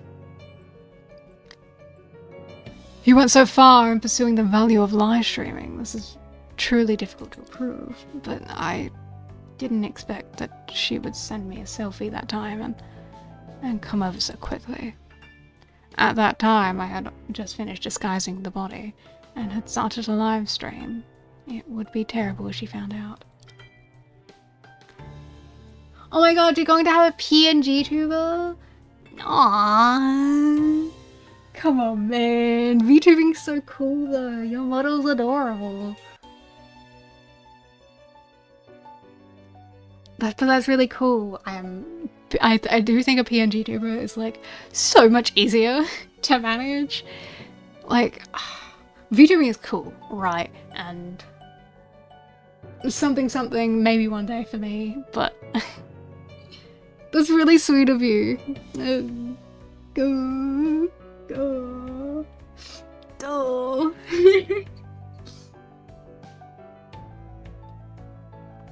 However, I found that the costume the novelist was wearing is a work of mine that when I took custom orders online. Yeah, there's so many settings with VTubing, and like if you want to add anything, it's like so expensive compared to PNG tubers. I love them though. Like they're so cool and so nice. Like I like being able to watch them move. They're very impressive tech, to be fair. I know it's a flaw, and I also noticed that she wore it backwards. At that time, I felt like it was an opportunity from fate. So I took advantage of her entering the house to escape, using the blind spot. I never thought that she would accidentally push my brother's body down again. I'm the one who made her a defendant. I'm sorry.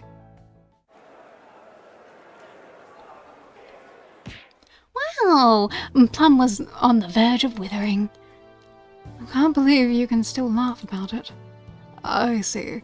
Your confession sounds reasonable, but do you have any evidence to prove your claims?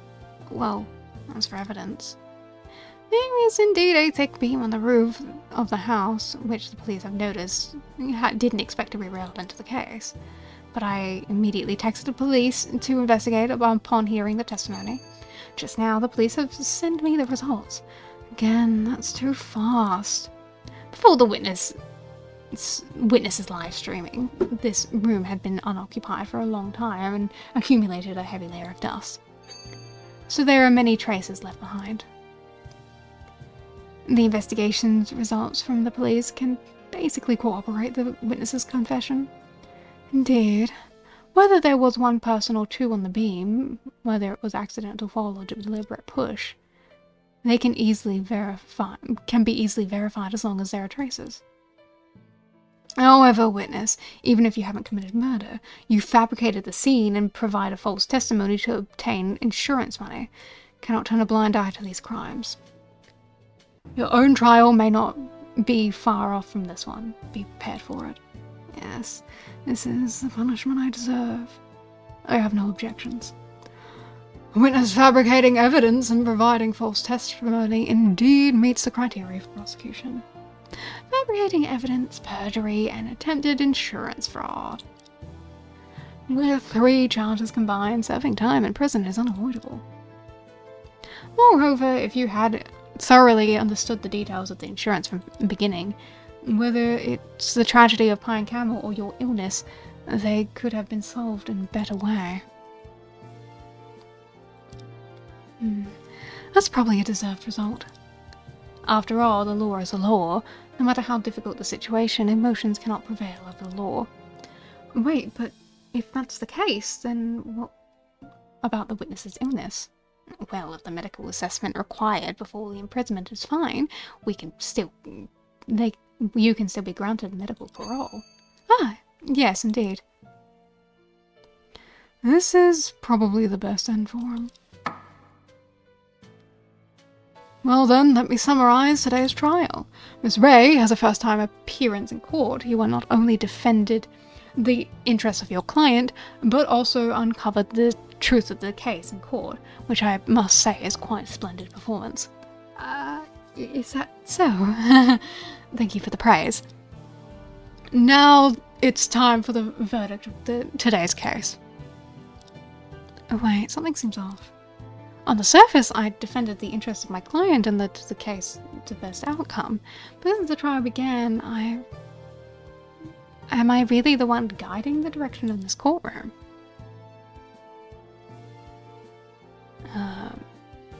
Sent to check the police on the crime scene. Investigations result today. So you're glad I'm playing these games still? I am too. I'm actually having a lot of fun with this one. Like, it's so enjoyable to be in this environment, and so I'm very excited to meet other characters. You feel like Prosecutor Hush was doing more of the work than you? You're adorable.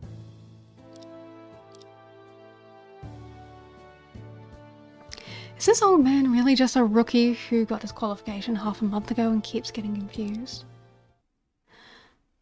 I announced the defendant Plum Swift. Wow. She's not guilty. Wow, we got an acquittal. Whew. Prosecutor Hush, I mean, a former chief prosecutor. Ah! I can finally breathe a sigh of relief. Huh? Former chief prosecutor? You startled me as soon as you entered the courtroom, claiming to have just qualified. What kind of play is this? Just take it as Master Hush specifically playing a charade to test the newcomer in our office. Huh? Master? Aw, that's so cute! It seems his new lawyer has passed the test. Oh, yes. I have high hopes for her, which is why I agreed to prosecute the prosecution's request to rehire me and came back especially. Huh? Rehire? What are you talking about? Well, let me formally introduce him. Prosecutor Arthur Hush, a senior figure in our country's judicial circle, a pioneer of modern court and my teacher's teacher. He also popularized courtroom confrontations to uncover the truth through debate between the two sides. In terms of seniority, I think you might have to call him Great Master. Great Master? So you're here to play dumb to test me? Just got the qualification half a month ago. That means you've been rehired for half a month. You're not a rookie. Oh, you've been tested quite a bit, but you did quite well in this case, didn't you? Whoops. Suddenly feeling a lot of pressure. In my twilight years, there are still old cases requiring capable young individuals to handle. This time I, together with Charlie and the judge, concealed my identity just to ease the pressure on you on the trial. That's only made me more stressed. Alright. Anyway, thank you for your care this time. My pleasure. This time I just happened to take on a case involving a suspect with a not-so-serious crime, but a complex storyline. Perhaps someday in the future we might meet again. But before that day, you should work on improving yourself and become more reliable. I will. Indeed, this great master has spent the majority of the time slacking off during the trial. but the fact that the case ended up like this is largely due to his subtle guidance behind the scenes. Now, I may not be qualified to see what he's like, but he's working seriously. Well then, since the judgment has been rendered, there's no need to continue this trial. I declare this case closed.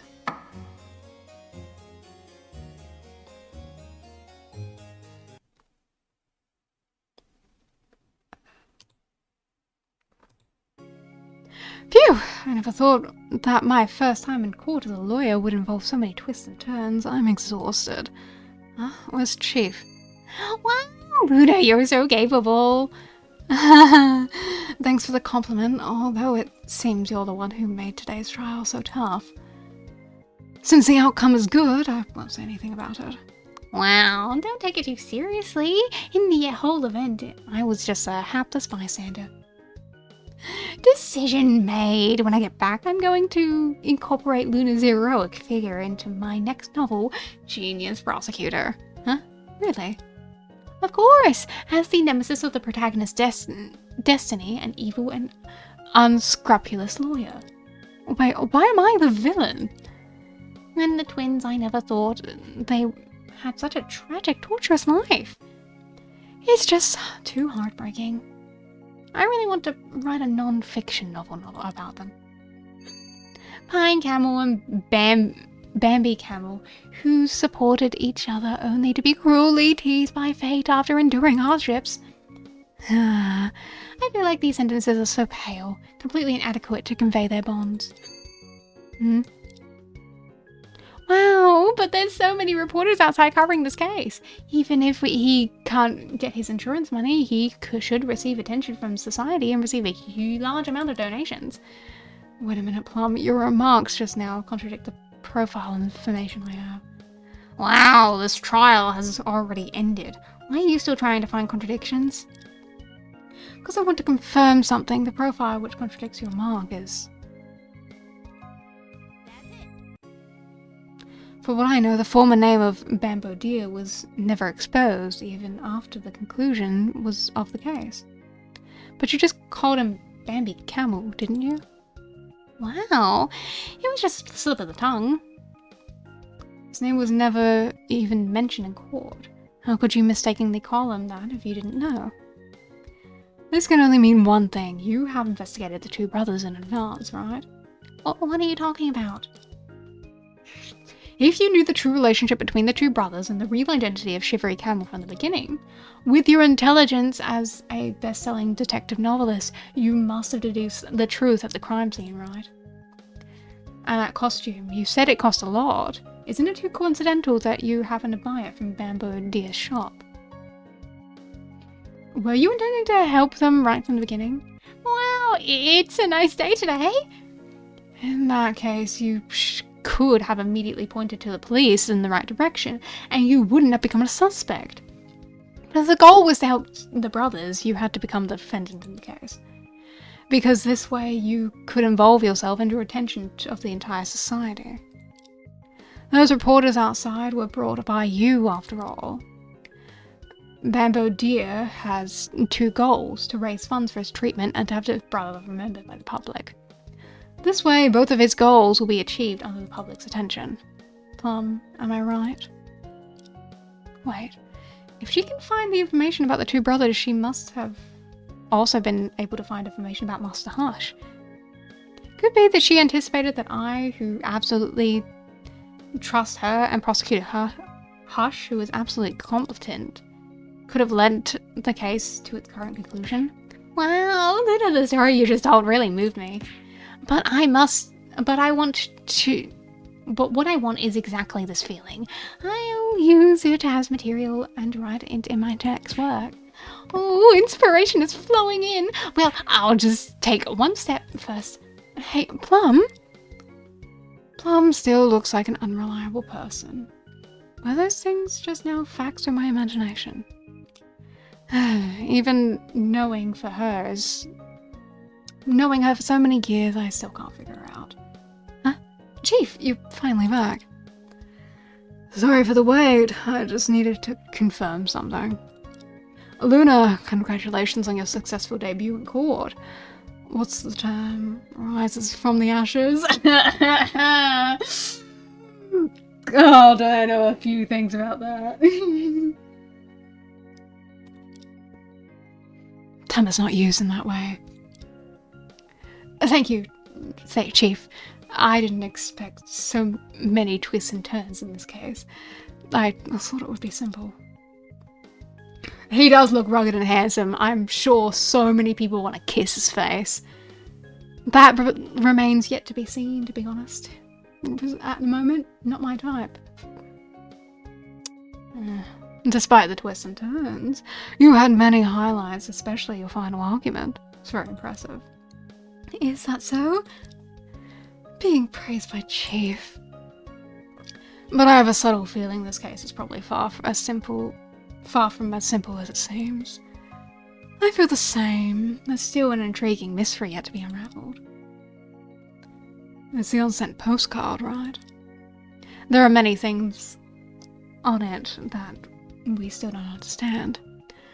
Who did Bamboo Deer have a request from, and what was he looking for at Murdy Mason's on the day of the incident? Also, where is the destination for the postal code 10009M on the postcard?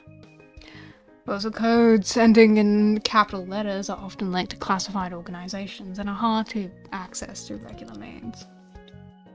Let's leave these matters to Master Hush for now. Is he going to personally handle it even at his age? Being a prosecutor seems really tough.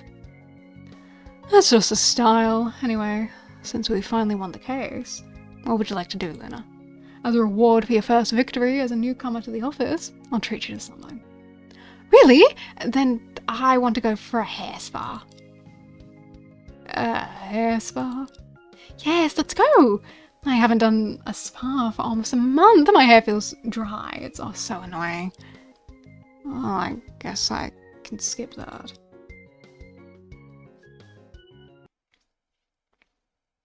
Well, that's it for my debut as a new lawyer. They say the experience makes perfect, but this is already my second time in court. Why am I even more nervous? Fortunately, I achieved victory today. To be honest, I'm quite happy. Of course, I can't be complacent about this level of achievement. After all, this victory was not achieved by me alone. Chief and Prosecutor Hush played crucial roles. Even seemingly unreliable Plum may have contributed to the perfect outcome of this case. And more importantly, that disastrous 5 years ago was a turning point for my life. Backstory. I chose to become a lawyer because of it, with a mission that I must fulfill. One day, I will figure out all the truth. Wow! We did it. Oh, we did it, lads.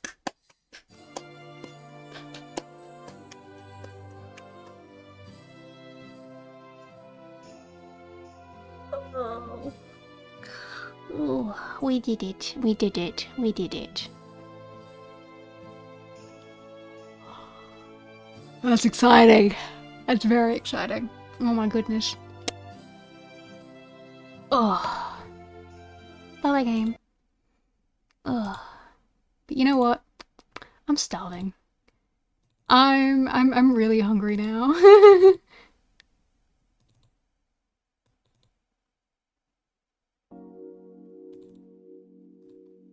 The game is fun. I'm really enjoying it.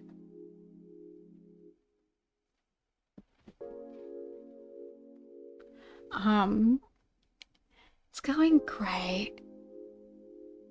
I'm loving it. It's fun. I'm excited.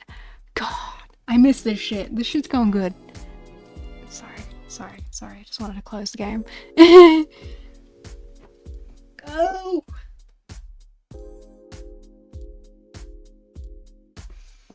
Oh, 1 year with you guys. 1 whole year. I'm very happy.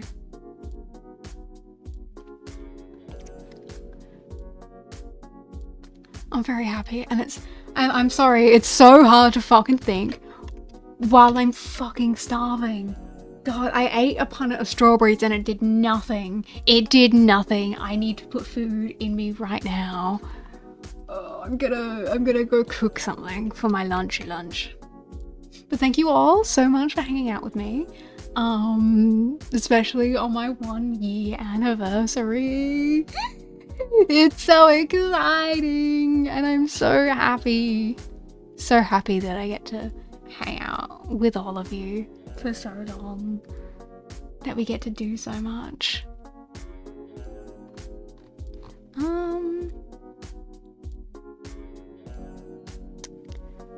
Gosh, 1 whole year streaming.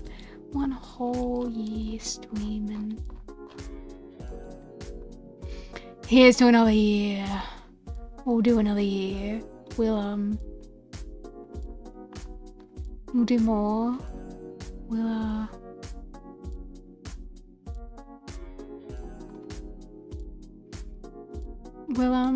continue on with the way that we're going. And it'll be fun. It'll be great.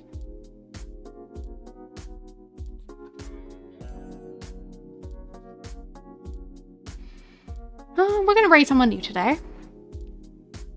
Because I think it'd be cool, and I should probably start raiding new people, so I'm not raiding people who are like 7 hours in every time, because everyone starts so fucking early.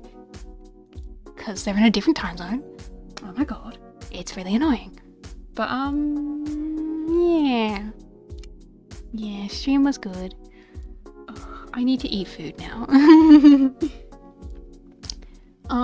We're still releasing covers. We'll still stream occasionally. We'll continue playing this game because I'm excited and interested. But it depends on how I feel the next time we stream. Because maybe I want to chill. We're not going like hardcore into it. It'll be like Ghost Trick. It'll be like Ghost Trick, okay. I can't think. I'm sorry. I'm too hungry to think. I'm trying to think of things to say to you as I say goodbye, but I'm too hungry. I'll just, mwah. I love you guys. Mwah. Mwah. Mwah. I'm gonna go eat now. Mwah. Mwah. I love you guys. Thank you for hanging out. Bye-bye. Bye-bye-bye. Bye-bye, chat. I love you. Bye-bye.